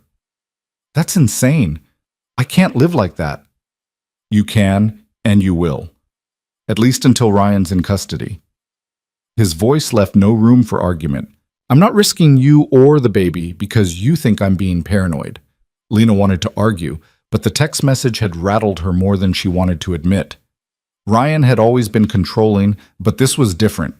This was threatening. They went back to the penthouse. Lena collapsed on the couch, suddenly so tired she could barely keep her eyes open. Vittorio disappeared into his office, voice carrying through the door as he made more calls. She must have dozed off because when she woke, the sun was lower in the sky and someone was knocking on the door. Lena sat up, disoriented, as Vittorio appeared from his office. Stay there, he said quietly. He checked something on his phone. Security camera, Lena realized, before opening the door. 3 women swept in, all talking at once in rapid Italian. They were clearly related to Vittorio. Same dark hair, same sharp features, same commanding presence. Vittorio, you bastardo, why didn't you tell us? The tallest one stopped mid-sentence when she saw Lena. Oh, you must be her. Her? Lena stood slowly. The woman who finally got our brother's attention. The speaker switched to English, accent thick but words clear. I'm Gabriella. These are my sisters, Isabella and Maria. We heard you're pregnant. Lena shot Vittorio a look. He had the grace to appear slightly uncomfortable. I may have mentioned it. Mentioned it? You called Gabriella at 6 a.m. ranting about becoming a father and expecting her not to tell the rest of us. Isabella, younger, with softer features, came forward and took Lena's hands. Congratulations. Also, our brother is an idiot. Has he proposed yet? We're not together like that, Lena managed. You're having his baby. You live in his apartment. What else would you call it? Maria, who seemed to be the youngest, was already examining Lena's face critically. You look exhausted. Are you eating enough? Vittorio, is she eating enough? She's standing right here, Lena said. And she has a voice, Gabriella said approvingly. Good. You'll need that with him. He likes to bulldoze people. I do not bulldoze, Vittorio protested. All 3 sisters laughed. It was clear they'd had this argument before. For the next 2 hours, Lena was swept up in a whirlwind of sisterly advice, interrogation disguised as friendly questions, and more food than 3 pregnant women could eat. The sisters had brought groceries, fresh pasta, vegetables, cheese, bread, and had taken over Vittorio's kitchen like they owned it. So how did you meet our brother? Gabriella asked while chopping vegetables. Hotel bar. 3 months ago. Lena saw no point in lying. One night stand that resulted in pregnancy. Very modern. Isabella didn't sound judgmental, just amused. And now he's claimed you. He hasn't claimed me, he's just helping because of the baby. Tesoro, our brother doesn't help anyone unless he wants to. If he's letting you live here, if he's feeding you and protecting you, it's because he wants you here. The baby is just an excuse. Maria handed her a glass of juice. Drink. You need vitamins. Lena drank, watching the sisters work together with practiced ease. They moved around each other without colliding, anticipating needs before they were spoken. It reminded her of her own family before the accident, the easy rhythm of people who knew each other completely. Don't overwhelm her, Vittorio said from the doorway.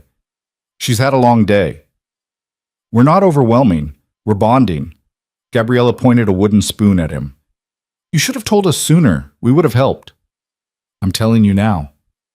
After she's already moved in, after she's already pregnant.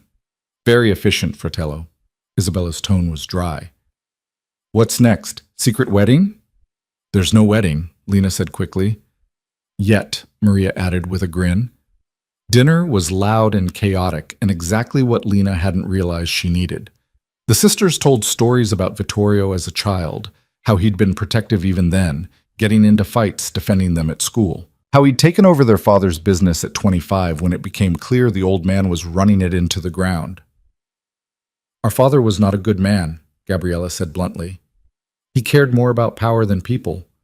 But Vittorio changed things when he took over, made the business more legitimate, stopped the worst of the violence.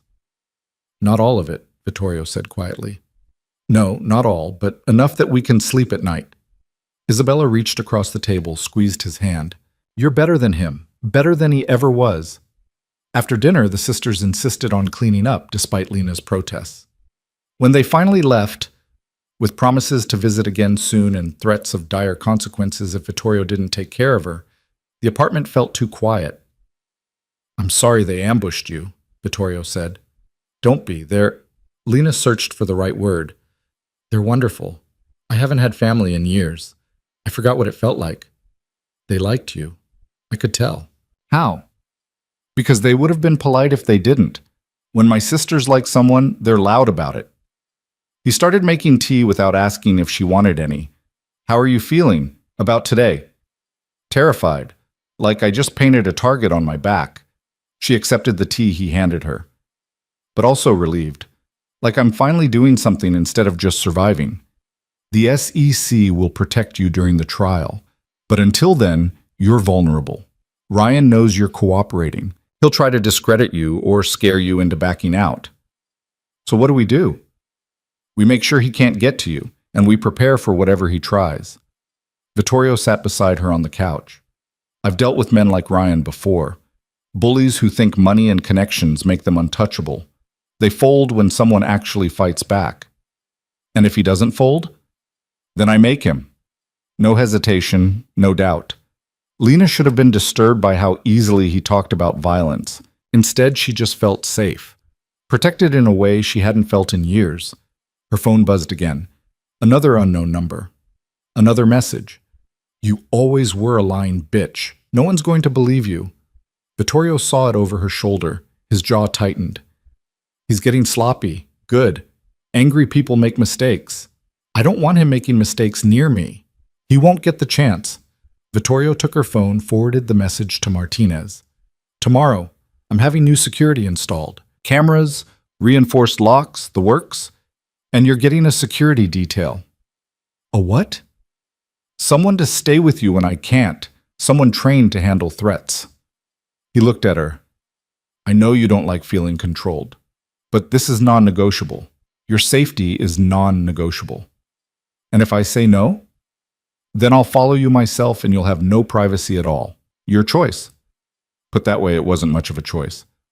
Fine, security detail, but they can't be obvious about it. I'm not walking around with a bodyguard making everyone stare. They'll be discreet. You'll barely know they're there. Lena doubted that, but didn't argue. She was too tired to argue. She stood to go to her room, swayed slightly. Vittorio caught her elbow, steadied her. You need to sleep, he said. I need a lot of things. Sleep's pretty far down the list. Name the others. Maybe I can help. I need to know this is going to work out. That testifying against Ryan won't destroy what's left of my life. That you're not going to wake up tomorrow and realize this is too much trouble. The words came out before she could stop them. I need to know I'm not making another massive mistake. Vittorio's hands came up to frame her face, gentle despite their size. You're not a mistake. This baby isn't a mistake.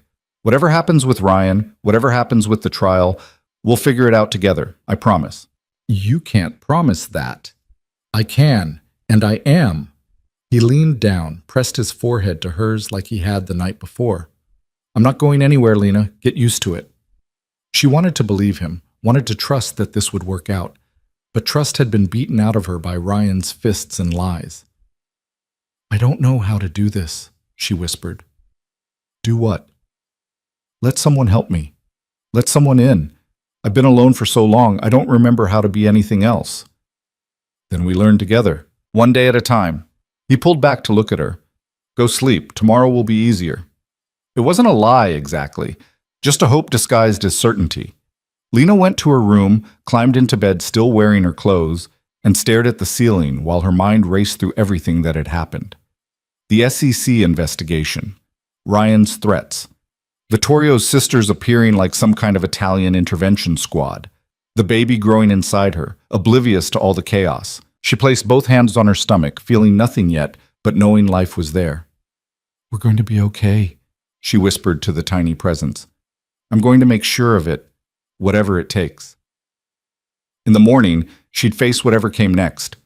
But tonight, she let herself rest in the fragile safety of Vittorio's protection, trying to believe that maybe, just maybe, things were starting to look up. The security detail arrived at 7 a.m., which meant Lena was woken by the sound of voices in the living room and the smell of coffee she couldn't drink. She dragged herself out of bed, pulled on the robe she'd found in the closet, and emerged to find Vittorio deep in conversation with a woman who looked like she could break someone in half without working up a sweat. "This is Maya," Vittorio said when he noticed Lena. "She'll be with you whenever I can't be." Maya extended a hand. Her grip was firm, but not crushing. "Ms. Hayes, I'll stay out of your way as much as possible, but I need to be close enough to respond if there's a threat." "Respond how?" Lena asked, still half asleep. "However necessary." Maya's expression was neutral, professional. "I've worked executive protection for 8 years, before that military. You won't even know I'm here most of the time." Lena doubted that, but nodded anyway. "What exactly does this entail?" "I follow you to appointments, stay within sight when you're in public, monitor your surroundings for potential threats. When you're here in the apartment, I'll be downstairs in the building. Mr. Morelli has arranged an office for me." "Of course he has," Lena muttered. Vittorio handed her a cup of herbal tea. "Maya comes highly recommended. She's worked with families in similar situations." "Similar how? Other pregnant women being threatened by their exes?" "Other people who needed protection from individuals with resources and connections." Maya's tone was matter of fact. "Your ex-boyfriend has money and motivation. That makes him dangerous. But he's also predictable. Men like him follow patterns." "What patterns?" "Escalating threats, attempts at intimidation, using mutual contacts to gather information. Eventually, if he's desperate enough, direct confrontation." Maya pulled out a tablet, pulled up what looked like a security brief. "We've already identified his known associates, his regular locations, his typical schedule. If he deviates from pattern, we'll know." Lena felt sick, and not from morning sickness. "You've been watching him?" "Since last night. Mr. Morelli wanted a baseline before we implemented full security protocols." Maya glanced at Vittorio. "He left his apartment at 6:15 this morning, went to his gym, then to Morrison and Klein, currently in his office on the 14th floor." "How do you know what floor he's on?" "Building directory is public record, and I have contacts in building security who confirmed his entry." Maya said it like this was completely normal. "He made 3 phone calls on his way to work. 2 to his lawyer, 1 to an unknown number that we're working on identifying." "This was insane." Lena looked at Vittorio. "This is too much. This is necessary." He set down his coffee. "Ryan threatened you twice yesterday. He knows you're cooperating with federal investigators. He's going to escalate." "You don't know that." "Yes, I do, because I know how men like him think. They can't stand losing control." Vittorio's voice was calm but absolute. "Maya stays. Non-negotiable." Lena wanted to argue, but another part of her, the part that had read Ryan's texts, that remembered his hand around her wrist, that knew exactly what he was capable of, was relieved. Scared, but relieved. "Fine, but I need coffee, real coffee." "Decaf only," Vittorio said. "Doctor's orders." "I hate you a little bit right now." "I can live with that." Maya excused herself to make calls, leaving Lena and Vittorio alone in the kitchen. Lena sipped her tea and wished desperately it was espresso. "Patricia Wells called," Vittorio said. "She wants to meet this afternoon to prep you for your formal deposition. The SEC is moving faster than expected." "How fast?" "They want to indict Ryan within 2 weeks, which means they need your testimony locked down before he can lawyer up and make things complicated." 2 weeks. 14 days until Ryan would know officially that she'd destroyed him the way he'd destroyed her. The thought should have been satisfying. Instead, it just made her anxious. What if I screw it up? What if I say something wrong and he gets away with it? You won't screw it up. You know what he did. You have evidence. All you have to do is tell the truth. Vittorio moved closer, his presence solid and grounding. Patricia will prepare you. She's one of the best attorneys in the city. She'll make sure you're ready. And what about after? After he's arrested and charged and this all becomes public? Well, what happens to me then? Then you start rebuilding, get your reputation back, figure out what you want to do next. He paused. Morrison and Klein offered you a settlement yesterday. Jennifer called while you were sleeping. Lena's head snapped up. What kind of settlement? Wrongful termination, defamation. They're offering $200,000 and a public acknowledgement that you were fired under false pretenses. $200,000. More money than Lena had seen in her entire life. Enough to start over, to support herself and the baby without depending on anyone. Did you tell them to do that? She asked. No, they did it on their own, probably because they're terrified you'll sue them for more once this all comes out. Vittorio leaned against the counter. But you should take it. It's fair compensation for what they put you through. I don't want their money. I want them to admit what they did was wrong. They're offering to do that too. Public statement clearing your name, letter of recommendation, restoration of your professional reputation. He watched her face. This is what justice looks like, Lena. It's not perfect, but it's real. She thought about it. $200,000 would mean independence. Would mean she didn't have to rely on Vittorio's charity.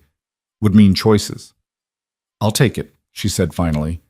On one condition. What condition?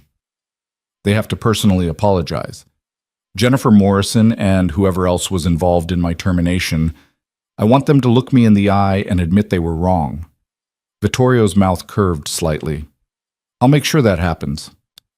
The meeting with Patricia Wells took place in a conference room at a law firm that occupied 3 floors of a downtown high-rise. Maya came with them, staying in the lobby but visible through the glass walls. Patricia was already waiting, along with Agent Martinez and a woman Lena didn't recognize. Ms. Hayes, thank you for coming. This is Assistant U.S. Attorney Rebecca Chen. She'll be prosecuting the case against Ryan Cole. Rebecca Chen looked younger than Lena expected. Mid-30s, maybe, with sharp eyes and an air of barely contained energy. She shook Lena's hand firmly. I've reviewed your preliminary statement. It's solid. But I need to prepare you for what his defense is going to look like. They spent the next 3 hours going through every detail of Lena's relationship with Ryan, every interaction at Morrison and Klein, every piece of evidence she'd gathered. Rebecca played devil's advocate, asking the kind of hostile questions a defense attorney would ask. Isn't it true you had a romantic relationship with Mr. Cole? Yes. And that relationship ended badly? Yes. So you had personal reasons to want to damage his reputation? I had personal experience with his abuse. That's different from wanting revenge. But you were angry at him, angry enough to make accusations without proof. I had proof. His own transaction records, which you accessed without authorization, which I accessed as part of my job responsibilities. I was his team lead. I had authorization to review all accounts under my supervision. Rebecca nodded approvingly. Good. That's the line we need to maintain. You were doing your job. Everything you found was in the course of legitimate work responsibilities. The personal relationship is irrelevant to the evidence. They went through variations of the same questions until Lena's head pounded. By the time they finished, it was past 6, and she was exhausted. You did well, Patricia said as they wrapped up. You're going to be a strong witness. I don't feel strong. I feel like I'm about to throw up. That's normal. Testifying is nerve-wracking even when you're not pregnant and dealing with a threatening ex. Rebecca packed up her files. But you have something most witnesses don't. You have the truth on your side. That matters more than you think. Vittorio was waiting outside the conference room. He took one look at Lena's face and wrapped an arm around her shoulders. We're done for today. I need real food, Lena said. Not healthy food, not pregnancy food. Real, terrible, greasy food that will probably give me heartburn. Burgers? Yes. And fries. And a milkshake. They went to a diner that looked like it hadn't been updated since the 70s. Vinyl booths, checkered floors, a jukebox in the corner, playing oldies. Maya took a booth nearby, close enough to intervene but far enough to give them privacy. Lena ordered a cheeseburger with everything and didn't care that Dr. Reeves would probably disapprove. Vittorio ordered the same, plus onion rings he didn't ask if she wanted but pushed toward her anyway. "How are you holding up?" he asked when the food arrived. "I'm tired of people asking me that." She bit into her burger, closed her eyes in appreciation. "But honestly, I'm scared, I'm angry, and I'm so tired of being either of those things." "What else are you feeling?" "What is this? Therapy?" "It's me trying to understand what you need." Lena set down her burger. "I need to know this is going to be worth it. The testifying against Ryan won't just make everything worse. That I'm not going to end up right back where I started, alone and broke and invisible." "You're not alone, and you're not going to be broke. Morrison and Klein's settlement takes care of that. Money doesn't fix everything." "No, but it fixes a lot of things. He stole one of her fries, and you're not invisible. Not to me. Not to my sisters, who are already planning the baby shower despite me telling them it's too early. Not to the people who are working to make sure Ryan faces consequences." "Your sisters want to throw me a baby shower?" "They want to do a lot of things.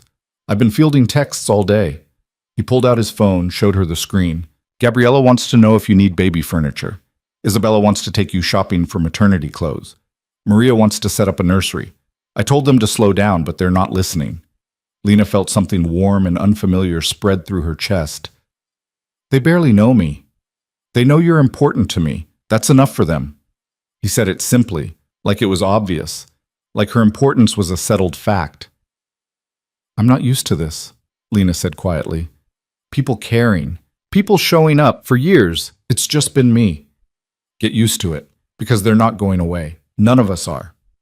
They finished eating in comfortable silence. On the way back to the car, Lena's phone rang. Unknown number. Her stomach dropped. "Don't answer it," Vittorio said.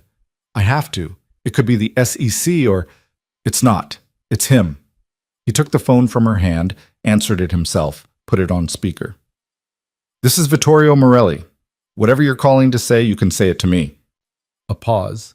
Then Ryan's voice, tight with barely controlled rage. "Who the hell are you?"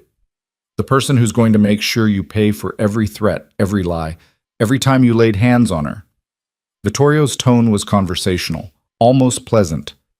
"Keep calling, keep texting. Every piece of evidence makes the prosecutor's case stronger." "You don't know who you're dealing with." "I know exactly who I'm dealing with. A trust fund coward who thinks money makes him untouchable. But money only protects you until someone with more money decides you're not worth protecting." Vittorio smiled, cold and sharp. "And I have significantly more money than you, Ryan, along with significantly fewer scruples about how I use it." "Is that a threat?" "It's a promise. Stay away from Lena. Stop calling. Stop texting. Disappear until your trial, and maybe you'll only face embezzlement charges. Keep harassing her, and I'll make sure every illegal thing you've ever done comes to light. Tax evasion, money laundering, that DUI. You paid someone to cover up 3 years ago. All of it." Silence on the other end. Then, "You're bluffing." "Am I? You want to test that theory?" Vittorio's voice dropped lower, more dangerous. "I bury people like you for breakfast, Ryan. People who think they're powerful because they can bully women and steal from their employers. You're nothing. A footnote. And if you ever contact Lena again, I'll make sure you disappear so completely that even your lawyer won't be able to find you." He hung up. Lena stared at him. "You can't just threaten people like that." "I can, and I did." He handed back her phone. "He needed to understand that you're protected, that there are consequences for coming after you." "What if he calls the police? What if he—" "Ush! He won't. Because everything I said was true. My people have been digging into his background. He has more skeletons than a cemetery." Vittorio opened the car door for her. "He'll back off now. Bullies always do when someone fights back." Maya drove them back to the penthouse. Lena spent the ride staring out the window, processing what had just happened. Vittorio had threatened Ryan, openly, violently, and instead of being horrified, she felt safer than she had in months. What did that say about her? They rode the elevator up in silence. Once inside, Lena went straight to the windows, looking out over the city lights. Somewhere out there, Ryan was probably panicking, calling his lawyer, trying to figure out how to respond to Vittorio's threat. Good. Let him panic. Let him feel a fraction of the fear she'd lived with for months. You shouldn't have said those things, she said without turning around. Probably not. Vittorio came to stand beside her. But I'm not sorry I did. You threatened to make him disappear, only if he comes after you again. That's not better. She finally looked at him. I don't want you doing illegal things to protect me. Too late.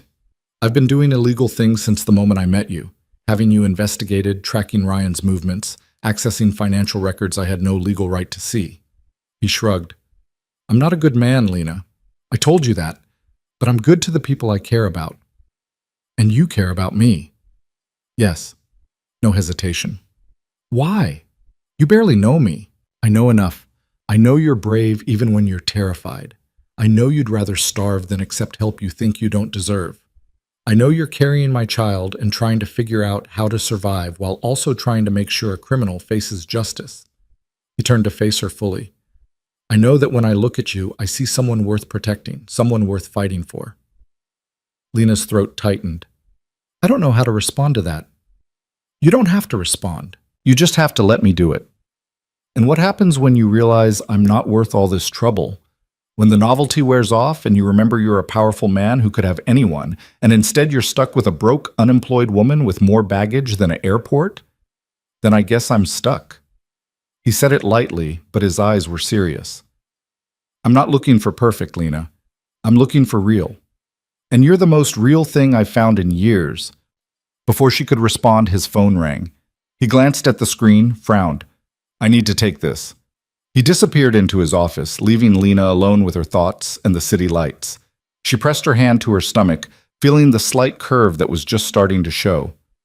Your father is complicated, she whispered to the baby, but I think maybe he's also exactly what we need. Vittorio emerged 20 minutes later, his expression dark. What's wrong? Lena asked. That was my contact at the police department. Ryan filed a restraining order against me, claims I threatened him. Can he do that? He can try, but it won't hold. I have the recording of our phone conversation. He called you, I simply answered. Any threat I made was in response to his harassment. Vittorio poured himself a drink, something amber and expensive looking.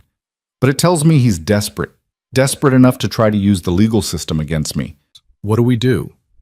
We let our lawyers handle it, and we make sure you're never alone with him. If he's willing to lie about me threatening him, he's willing to lie about you too. He downed the drink in one swallow. Martinez needs to move faster. The longer Ryan's out there, the more damage he can do. As if summoned by the mention of his name, Lena's phone rang.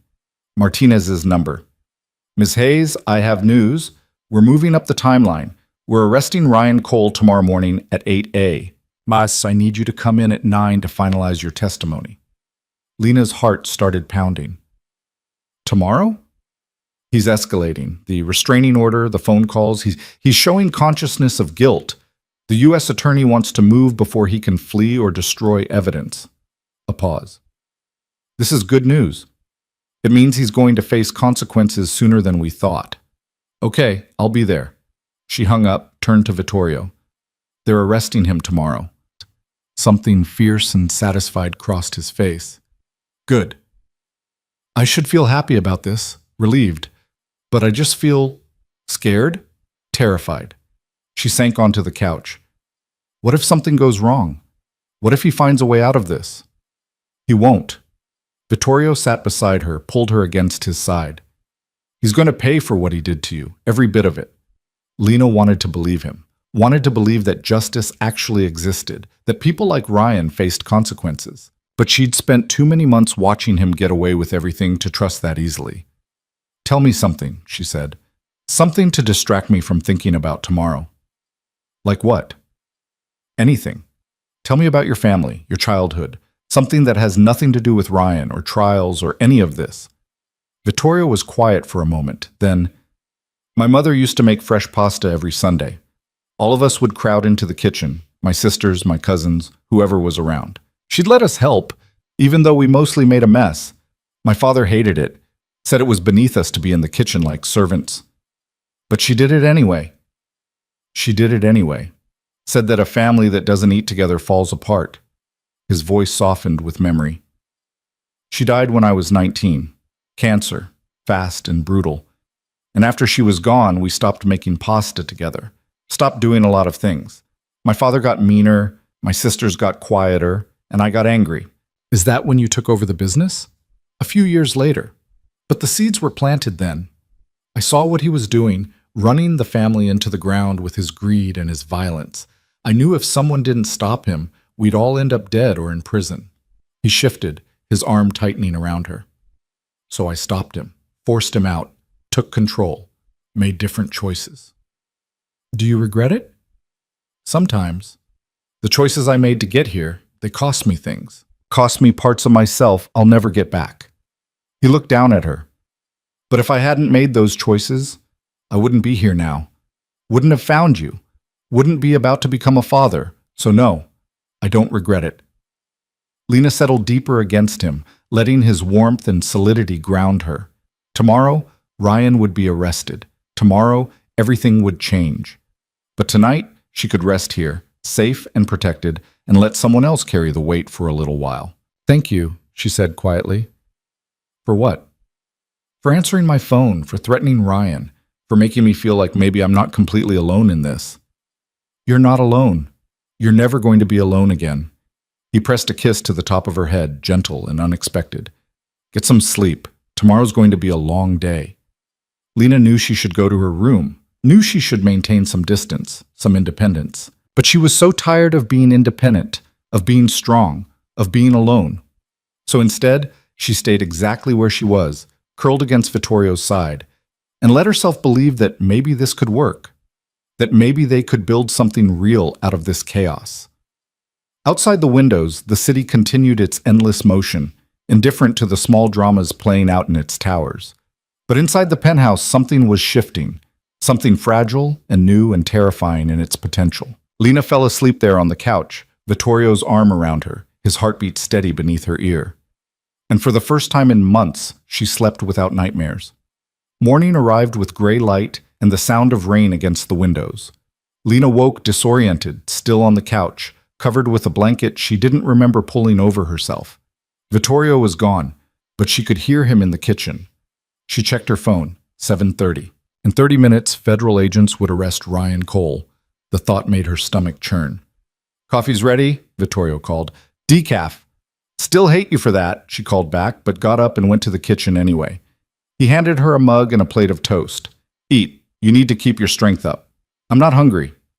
Eat anyway. Doctor's orders. She ate because arguing took energy she didn't have. The toast settled her stomach slightly, though anxiety still twisted her insides. At 8 o'clock, Vittorio's phone rang. He listened for a moment, then nodded. Understood, thank you. He hung up. It's done. Ryan's in custody. Just like that. After months of fear and harassment and threats, it was over. Ryan Cole was under arrest. Lena should have felt relief, victory, something. Instead, she just felt numb. How do you feel? Vittorio asked. I don't know. Empty, maybe? She set down her mug. I thought I'd feel different. Vindicated or satisfied or something. But I just feel tired. That's normal. Justice doesn't always feel the way we think it will. Does it ever feel good? In your experience? Sometimes. When the punishment fits the crime. When people get what they actually deserve. He came around the counter, tipped her chin up so she had to look at him. Ryan's going to prison. He's going to lose everything he cared about. His reputation, his money, his freedom. That's as close to justice as the system gets. And what about us? What happens now? Now we wait for the trial. You testify. He gets convicted. And then we move on with our lives. Just like that? Just like that. He said it with absolute certainty, like the future was already written and he'd read ahead to make sure it worked out. Lena wished she could believe him, wished she could see past the fear and exhaustion to whatever came next. But right now, all she could see was today. This moment, this man who'd inserted himself into her life and refused to leave. I need to get ready, she said. Martinez wants me there at 9. I'll drive you. You don't have to... I'm driving you. No room for argument. They arrived at the federal building at 8:50. Maya was already there, having driven separately. Together, the three of them went inside, through security, up to the U.S. Attorney's office. Martinez met them in the lobby. "Ms. Hayes, thank you for coming. This shouldn't take long. We just need to go through your testimony one more time now that the arrest has been made." "Is he here, Ryan?" "Different building. He's being processed at the detention center." Martinez led them to a conference room. "You won't have to see him until the trial." The relief that washed through Lena was almost physical. She wouldn't have to face him today. Wouldn't have to see his face when he realized she'd really done it. The meeting took 2 hours. More questions, more preparation, more explanations of what the trial would look like. By the time they finished, Lena felt wrung out. "You did great," Rebecca Chen said as they wrapped up. "With testimony this strong, we're looking at a solid conviction. 20 years minimum." 20 years. Ryan would be in his 50s when he got out. His entire life destroyed. Lena waited for the satisfaction to come. It didn't. They left the federal building to find reporters crowding the sidewalk. Someone had leaked Ryan's arrest, and now cameras were everywhere. "Ms. Hayes, is it true you're testifying against Ryan Cole? What's your relationship to the accused? Are the embezzlement allegations true?" Maya immediately moved between Lena and the cameras, creating a barrier. Vittorio's hand found the small of Lena's back, guiding her through the crowd. "No comment," he said firmly. "Ms. Hayes won't be making any statements at this time." They made it to this car, Maya blocking the reporters who tried to follow. Once inside, Lena let out a shaky breath. That was horrible. "It'll get worse before it gets better," Vittorio said bluntly. "Ryan's arrest is big news. White-collar crime, corporate corruption, the media loves this stuff. You need to be prepared for more attention." "I don't want attention. I want to disappear." "I know. But disappearing isn't an option right now." He started the engine, pulled away from the curb. "You're the key witness in a federal case. Until the trial's over, you're going to be news." Lena closed her eyes, leaning her head against the window. This was what justice looked like, apparently. Public exposure, invasive questions, cameras in her face while she tried to simply exist. "Take me home," she said quietly. Vittorio didn't correct her use of the word home, just drove, navigating through traffic while Lena tried not to think about the reporters or the trial or anything beyond the next 5 minutes. When they got back to the penthouse, Gabriella was waiting in the lobby. She took one look at Lena's face and pulled her into a hug without asking. "I saw the news," Gabriella said. "Figured you could use some family right now." Lena didn't cry. She'd cried enough. But she held on to Gabriella like a lifeline, letting someone else be strong for a moment while she fell apart. Gabriella made tea and ordered lunch from 3 different restaurants because she couldn't remember what Lena liked and figured variety was safer. They sat in the living room while Vittorio fielded phone calls in his office, his voice a low rumble through the closed door. "He's been like this all morning," Gabriella said, nodding toward the office. "Calling in favors, making sure the media doesn't camp outside the building, arranging security for the trial. He's in full protection mode. Is that normal for him? For people he cares about? Yes." Gabriella poured tea into delicate cups that probably cost more than Lena's old rent. "He's always been protective. Even as a kid, he'd get into fights defending us. Came home with black eyes and bloody knuckles at least once a month." "Your father must have loved that." "Our father loved nothing except power and money. Vittorio was just another asset to him, a weapon to be pointed at enemies." Gabriella's expression darkened. He tried to turn Vittorio into a monster. Instead, he created someone who fights monsters. Is that what Vittorio does, fight monsters? In his own way. The business he runs, it's not clean. I won't pretend it is. But it's better than what our father did. Vittorio has rules, lines he won't cross. Our father had none. She looked at Lena directly. "My brother is a good man in a bad world. Don't confuse the two." Lena thought about Vittorio threatening Ryan on the phone, the cold certainty in his voice when he'd promised to make problems disappear, the way he'd inserted himself into her life without asking permission and refused to leave. "I don't know if he's good or not," Lena said honestly, "but I know he makes me feel safe, and I haven't felt safe in a long time." "Then that's enough to start with," Gabriella smiled. "The rest you'll figure out together." The food arrived.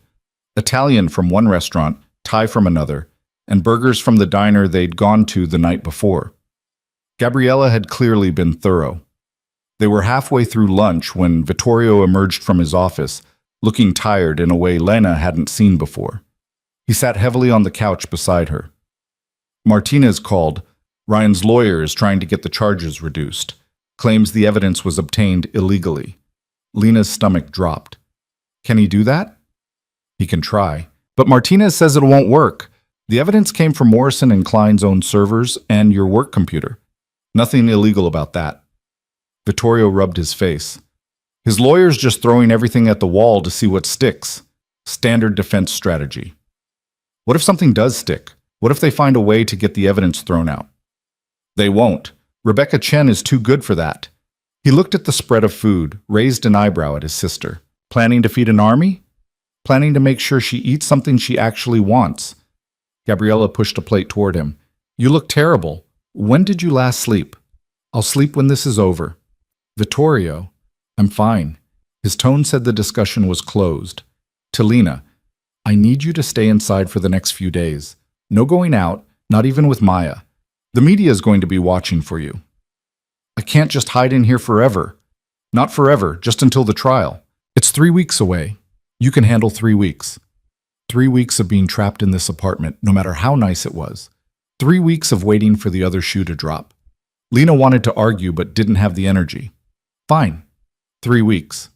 Gabriella stayed until evening, filling the apartment with chatter about her kids and her husband's terrible golf game and her ongoing war with the PTA president. Normal things that had nothing to do with trials or arrests or the baby growing inside Lena's body. It was exactly what Lena needed, a reminder that life continued outside this crisis, that normal existed somewhere, even if she couldn't reach it yet. After Gabriella left, Lena found Vittorio on the balcony, despite the cold. He stood at the railing, staring out at the city lights, a glass of whiskey in his hand.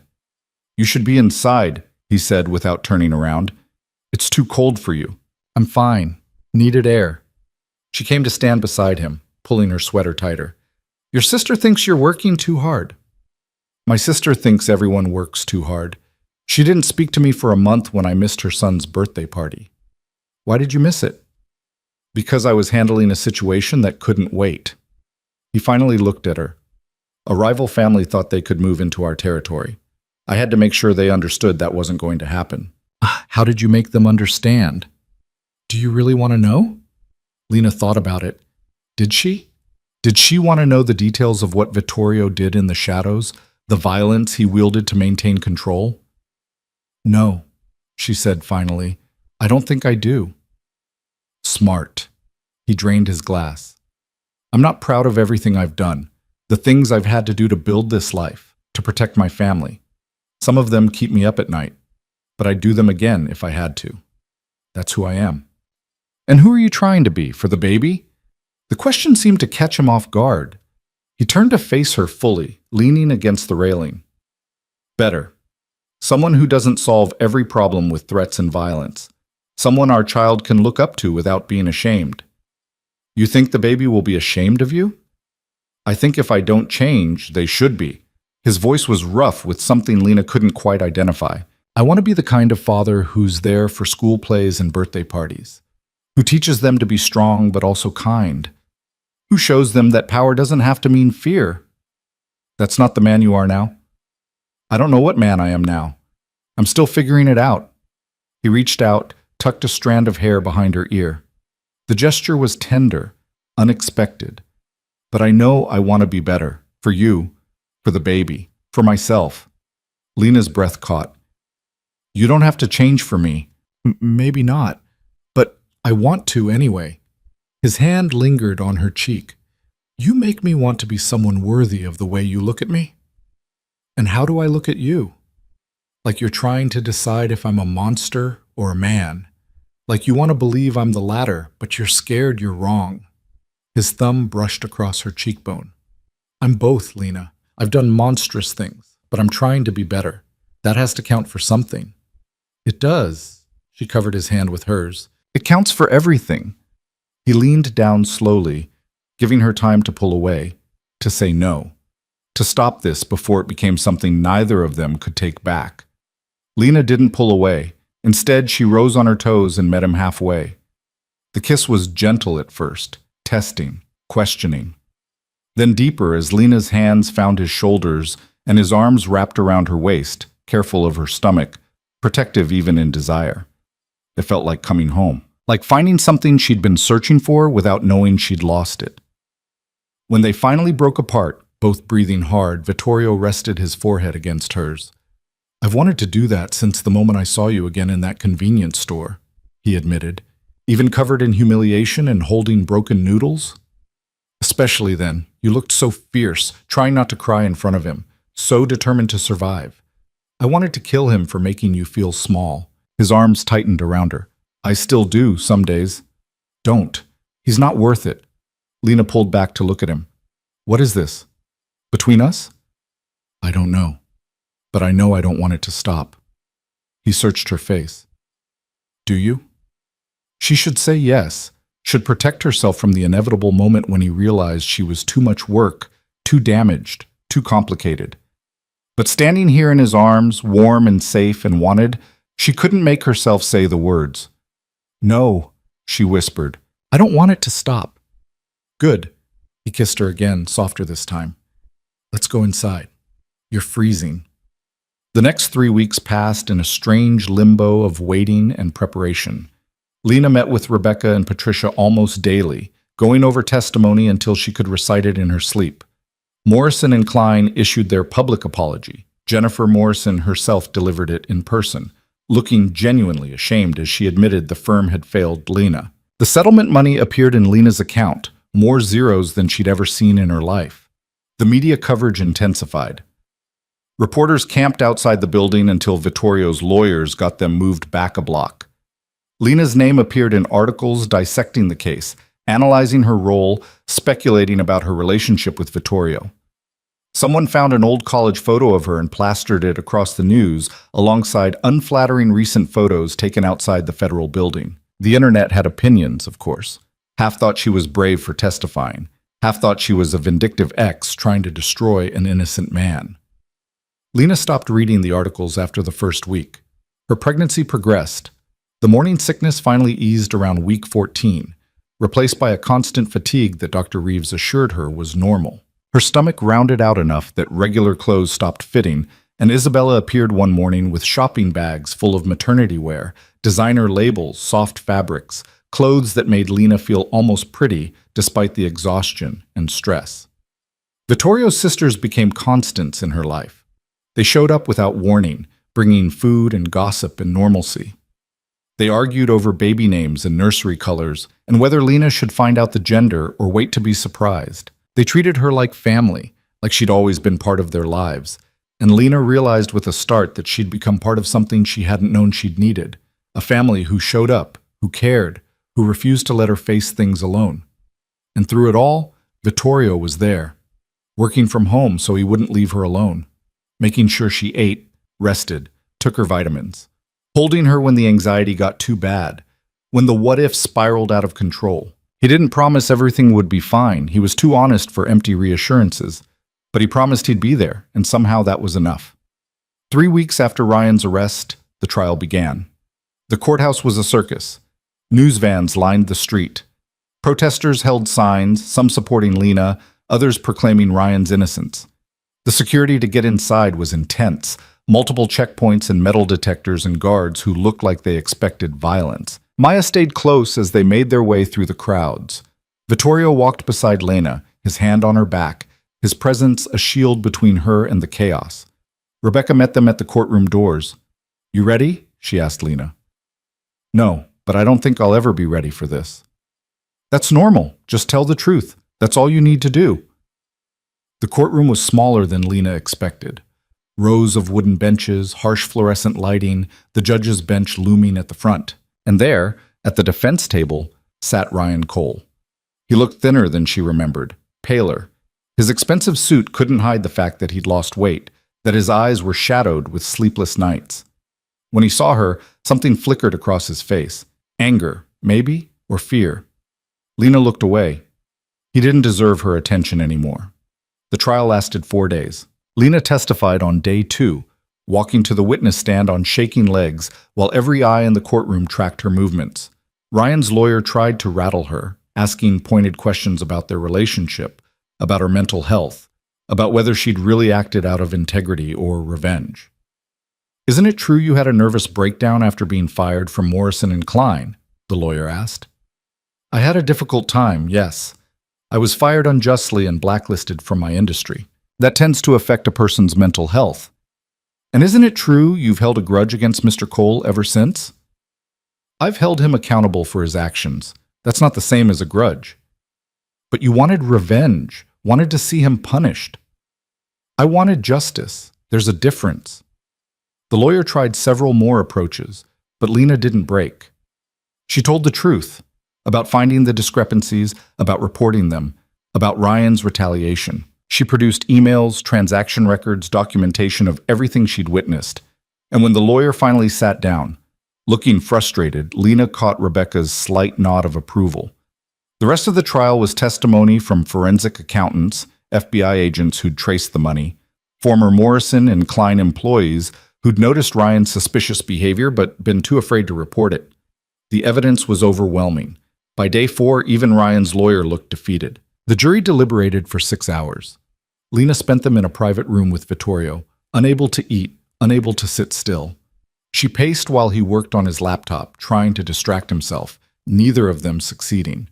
When the bailiff finally called them back, Lena's hands were shaking so badly that Vittorio had to help her stand. The jury filed in, faces carefully neutral. The judge asked if they'd reached a verdict. "We have, Your Honor." "On the charge of embezzlement in the first degree, how do you find?" "Guilty." "On the charge of wire fraud?" "Guilty." "On the charge of money laundering?" "Guilty." "Guilty on all counts. 23 separate charges, every single one a conviction. The maximum sentence was 30 years in federal prison." Lena heard the verdicts through a strange fog. Beside her, Vittorio's hand found hers and squeezed. At the defense table, Ryan had gone white, his lawyer already whispering urgently about appeals. The judge set sentencing for 3 weeks out. Court was adjourned. And just like that, it was over. Ryan was led away in handcuffs. He looked at Lena one last time as he passed, and for a moment their eyes met. She saw in his face the realization that he'd lost everything. His freedom, his reputation, his future. All gone because he'd underestimated her. Lena felt no satisfaction, no triumph, just exhaustion and relief that it was finally done. Outside the courthouse, reporters swarmed. Maya and Vittorio created a barrier while Rebecca made a brief statement about justice being served. Lena said nothing, just let herself be guided to the car and driven away from the cameras and questions and chaos. Back at the penthouse, Lena went straight to the bedroom and collapsed on the bed.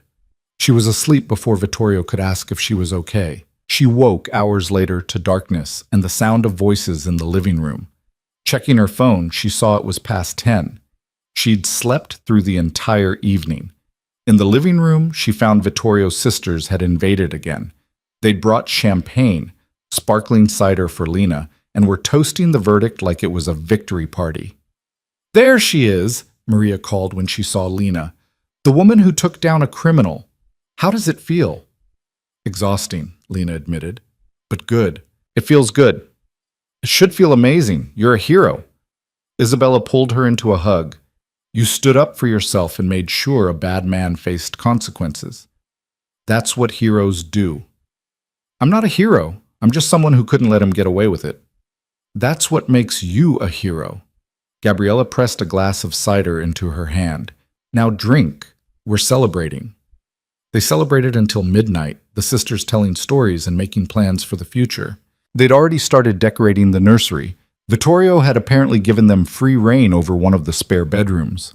They'd picked a neutral color scheme, soft grays and whites, since Lena still didn't know if the baby was a boy or girl. "You should find out," Maria argued. "How are you supposed to plan if you don't know?" "We'll figure it out either way," Lena said. "I kind of like the surprise." "Spoken like someone who's never been pregnant," Isabella said with a laugh. "Wait until you're 8 months along and miserable. You'll want every detail you can get."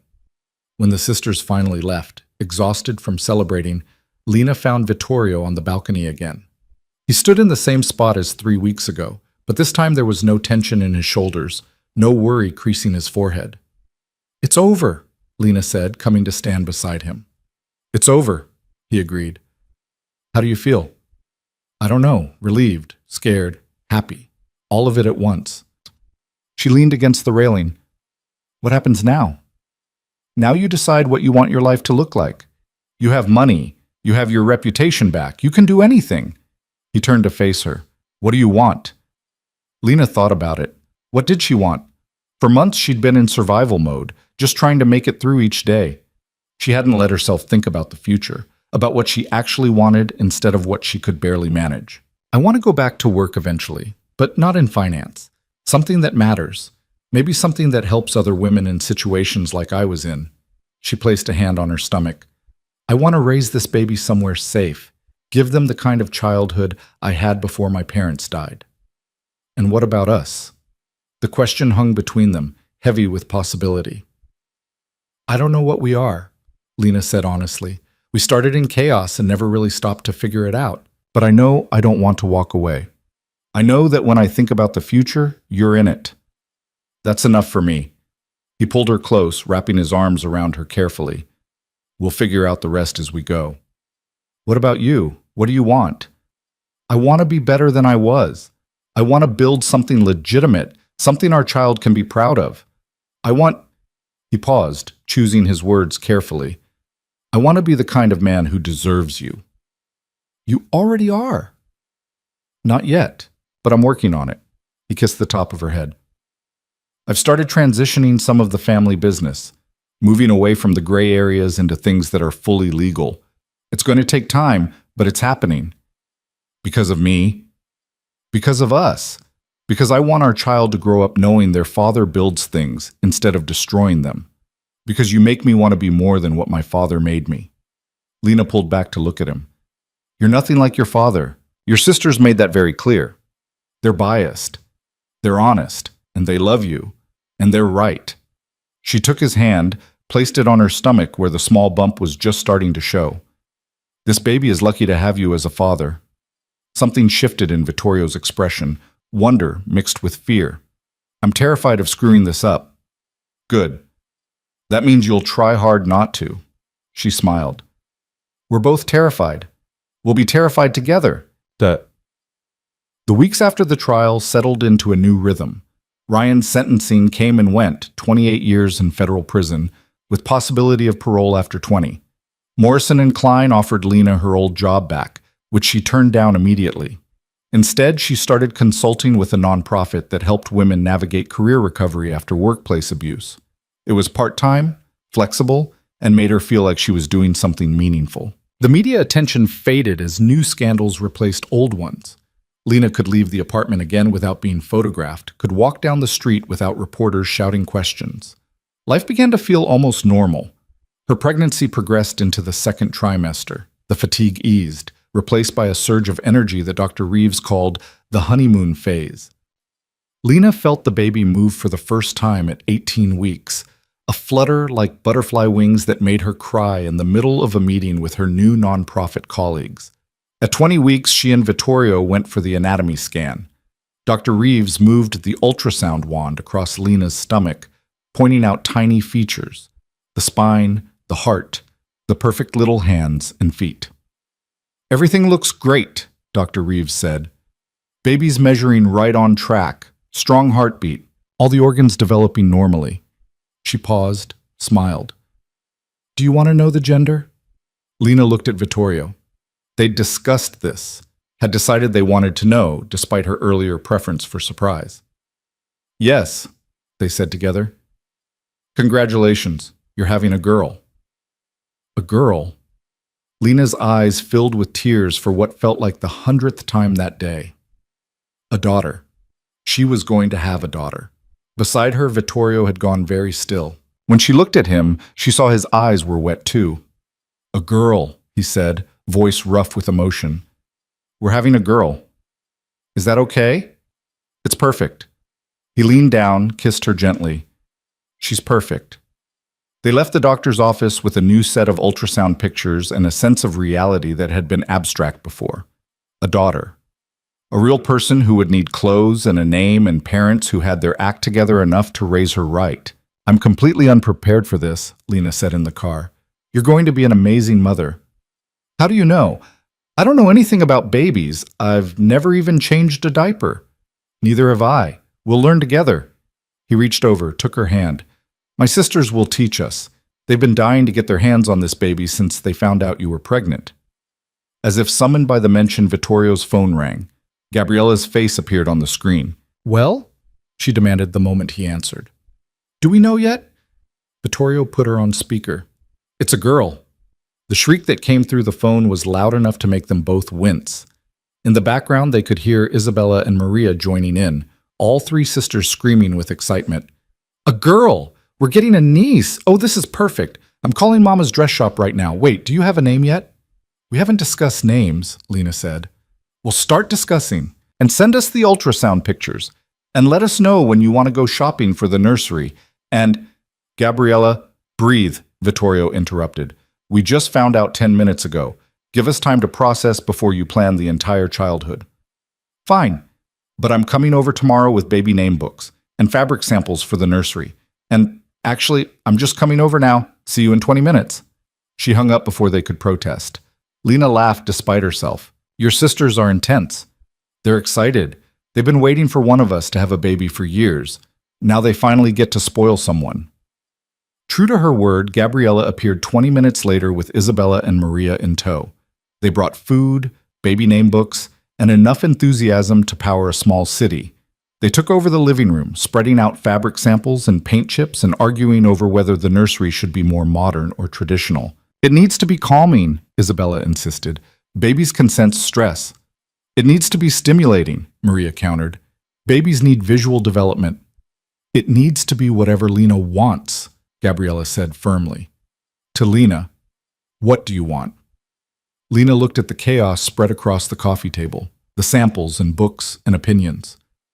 6 months ago, she'd been alone and desperate, counting coins for instant noodles. Now she was surrounded by people who cared, planning a nursery for a daughter she already loved, building a life she'd never imagined possible. I want it to feel safe, she said quietly, like nothing bad can reach her there, like she's protected and loved and wanted. The sisters exchanged glances, something soft passing between them. Then that's what we'll make, Gabriella said. A room that feels like love. They spent the next few hours planning, arguing, laughing. Vittorio eventually retreated to his office, leaving the women to it, but Lena caught him watching from the doorway more than once, something tender in his expression. That night, after the sisters left and the apartment fell quiet, Lena stood in the empty room that would become the nursery. It was bare now, just white walls and hardwood floors and potential. But she could see it. Could see the crib in the corner, the rocking chair by the window, the shelves full of books they'd read together. Could see herself walking the floors at 3 a.m., soothing a crying baby, exhausted but happy. Could see Vittorio beside her, learning how to be a father, choosing love over the violence he'd known his whole life. You're going to be so loved, she whispered to her daughter. So protected. I promise you'll never wonder if you're wanted. I promise you'll always know you're safe.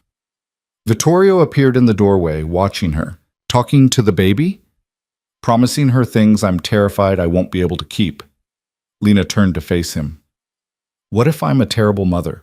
What if I screw her up? You won't. You can't know that.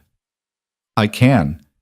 Because you're already thinking about how to protect her, how to make her feel safe and loved. That's what good parents do. He came to stand beside her, looking around the empty room. She's going to have everything we didn't. Stability. Parents who choose her every day. A family that shows up. Your sisters are really wonderful, you know that? They're nosy and overbearing, and they don't understand boundaries, he said it fondly. But yes, they're wonderful, and they already love you, and they're going to spoil our daughter rotten. Our daughter. Lena tested the words, liked how they sounded. We should probably pick a name eventually. Do you have ideas? A few. My mother's name was Catherine. I always thought if I'd had a daughter, I'd use it somehow. She paused. What about you? My mother was Sophia. She would have loved knowing she had a granddaughter. His voice went soft with memory. She always said daughters were the ones who remembered you after you're gone, who carried your stories forward. Sophia Catherine? Sophia Catherine Morelli. He said it slowly, testing it. It's perfect. And it was. Standing in that empty room with Vittorio beside her and their daughter growing strong inside her, Lena felt something click into place. This was her family now. Complicated and unconventional and born from chaos, but real. Hers. The next 4 months passed faster than Lena expected. Her stomach grew round and heavy. Sophia kicked and hiccuped and kept her up at night, already demanding attention. The nursery came together, soft gray walls, white furniture, shelves that Vittorio's sisters filled with books and toys before Sophia was even born.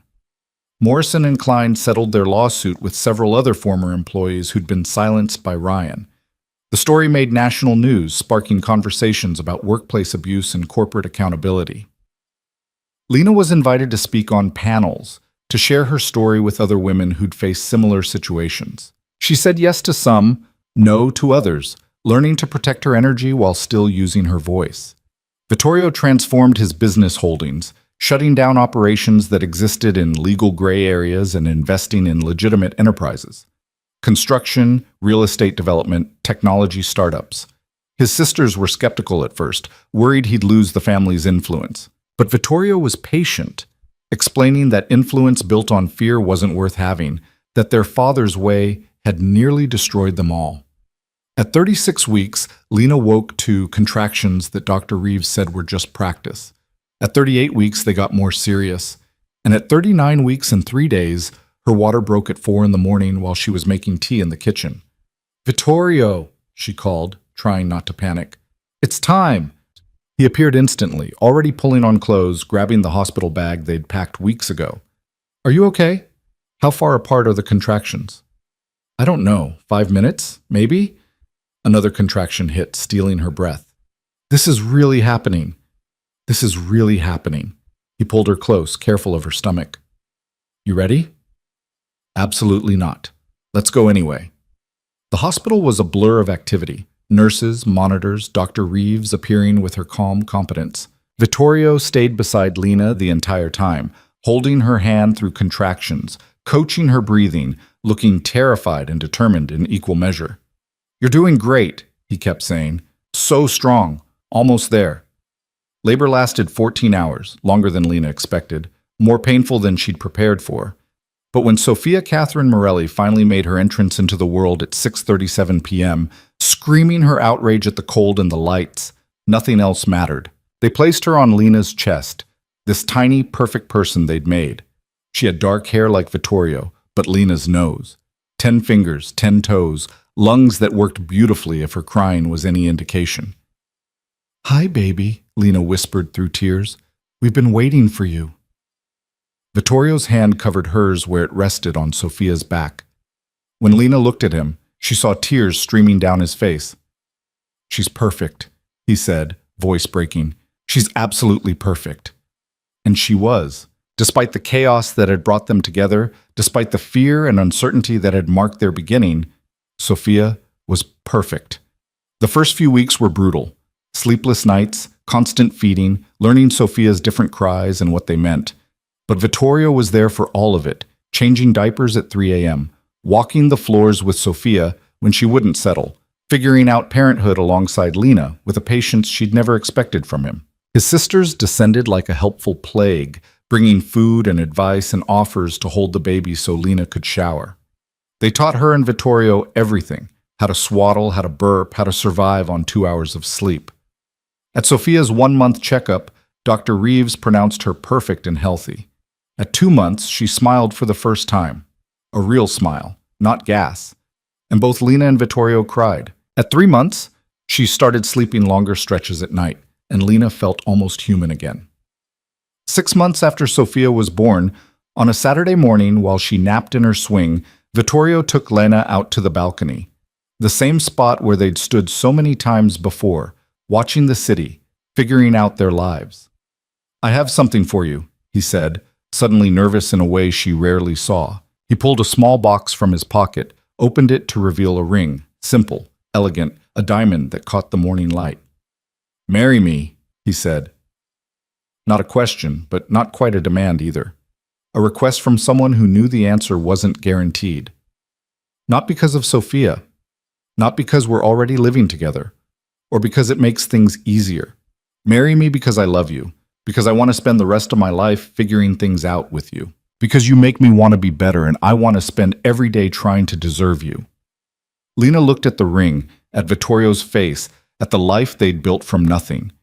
She thought about the woman she'd been 9 months ago, desperate, alone, invisible, and the woman she was now, stronger, loved, seen. Yes, she said simply. Yes, I'll marry you. He slipped the ring on her finger and then kissed her like she was the only thing that mattered in the world. From inside the apartment, Sophia started fussing, demanding attention even in sleep. They pulled apart, laughing. We should check on her, Lena said. We should, but Vittorio held her a moment longer. Thank you. For what? For giving me a chance, for letting me in, for building this life with me even though I gave you every reason not to. His forehead rested against hers. For making me a father, for making me better. You did that yourself. I just gave you a reason to try. They went inside together to check on their daughter. Sophia had settled herself back to sleep, tiny fists curled against her cheeks, perfect and peaceful. Lena and Vittorio stood over her crib, hands linked, watching her breathe. We did good, Vittorio said quietly. We did really good. Lena leaned into him. And we're going to keep doing good, together. 6 months later, they married in a small ceremony at Gabriella's house. Just family, Vittorio's sisters and their families, a few close friends, and Sophia in a white dress that was ridiculous and perfect. The ceremony was simple, the vows honest. They promised to choose each other, to keep building something better, to give Sophia the family they both wished they'd had. After the ceremony, while guests mingled and Sophia charmed everyone, Lena found a quiet moment on Gabriella's back porch. She looked at her ring, at the party visible through the windows, at the life she'd built from the ashes of her old one. A year ago, she'd been in a convenience store counting coins, humiliated and desperate. Now she was married to a man who'd moved heaven and earth to protect her. She had a daughter who was healthy and happy. She had sisters-in-law who'd become her family. She had work that mattered, money in the bank, a future that looked nothing like she'd expected, but everything she'd needed. There you are. Vittorio appeared beside her, Sophia asleep on his shoulder. People are asking for the bride. Let them wait a minute. Lena leaned against him, careful not to wake the baby. I'm taking it in, all of this. Having regrets? Not even close. She looked up at him. I'm just thinking about how far we've come, how different things could have been. But they're not. We're here, together, building something real. He shifted Sophia slightly, pressed a kiss to Lena's temple. And we're just getting started. Yeah. Lena smiled, feeling more settled than she'd felt in years. We're just getting started. They went back inside to their wedding, to their family, to their daughter who would grow up knowing she was wanted and loved and protected. To a future built not on fear or control, but on the choice to keep showing up for each other every single day. It wasn't perfect. There were still hard days, still moments when Lena's past tried to drag her down, or Vittorio's temper flared into something darker. But they worked through it, together, choosing each other, choosing Sophia, choosing the life they were building one imperfect day at a time. And in the end, that was enough. More than enough. It was everything.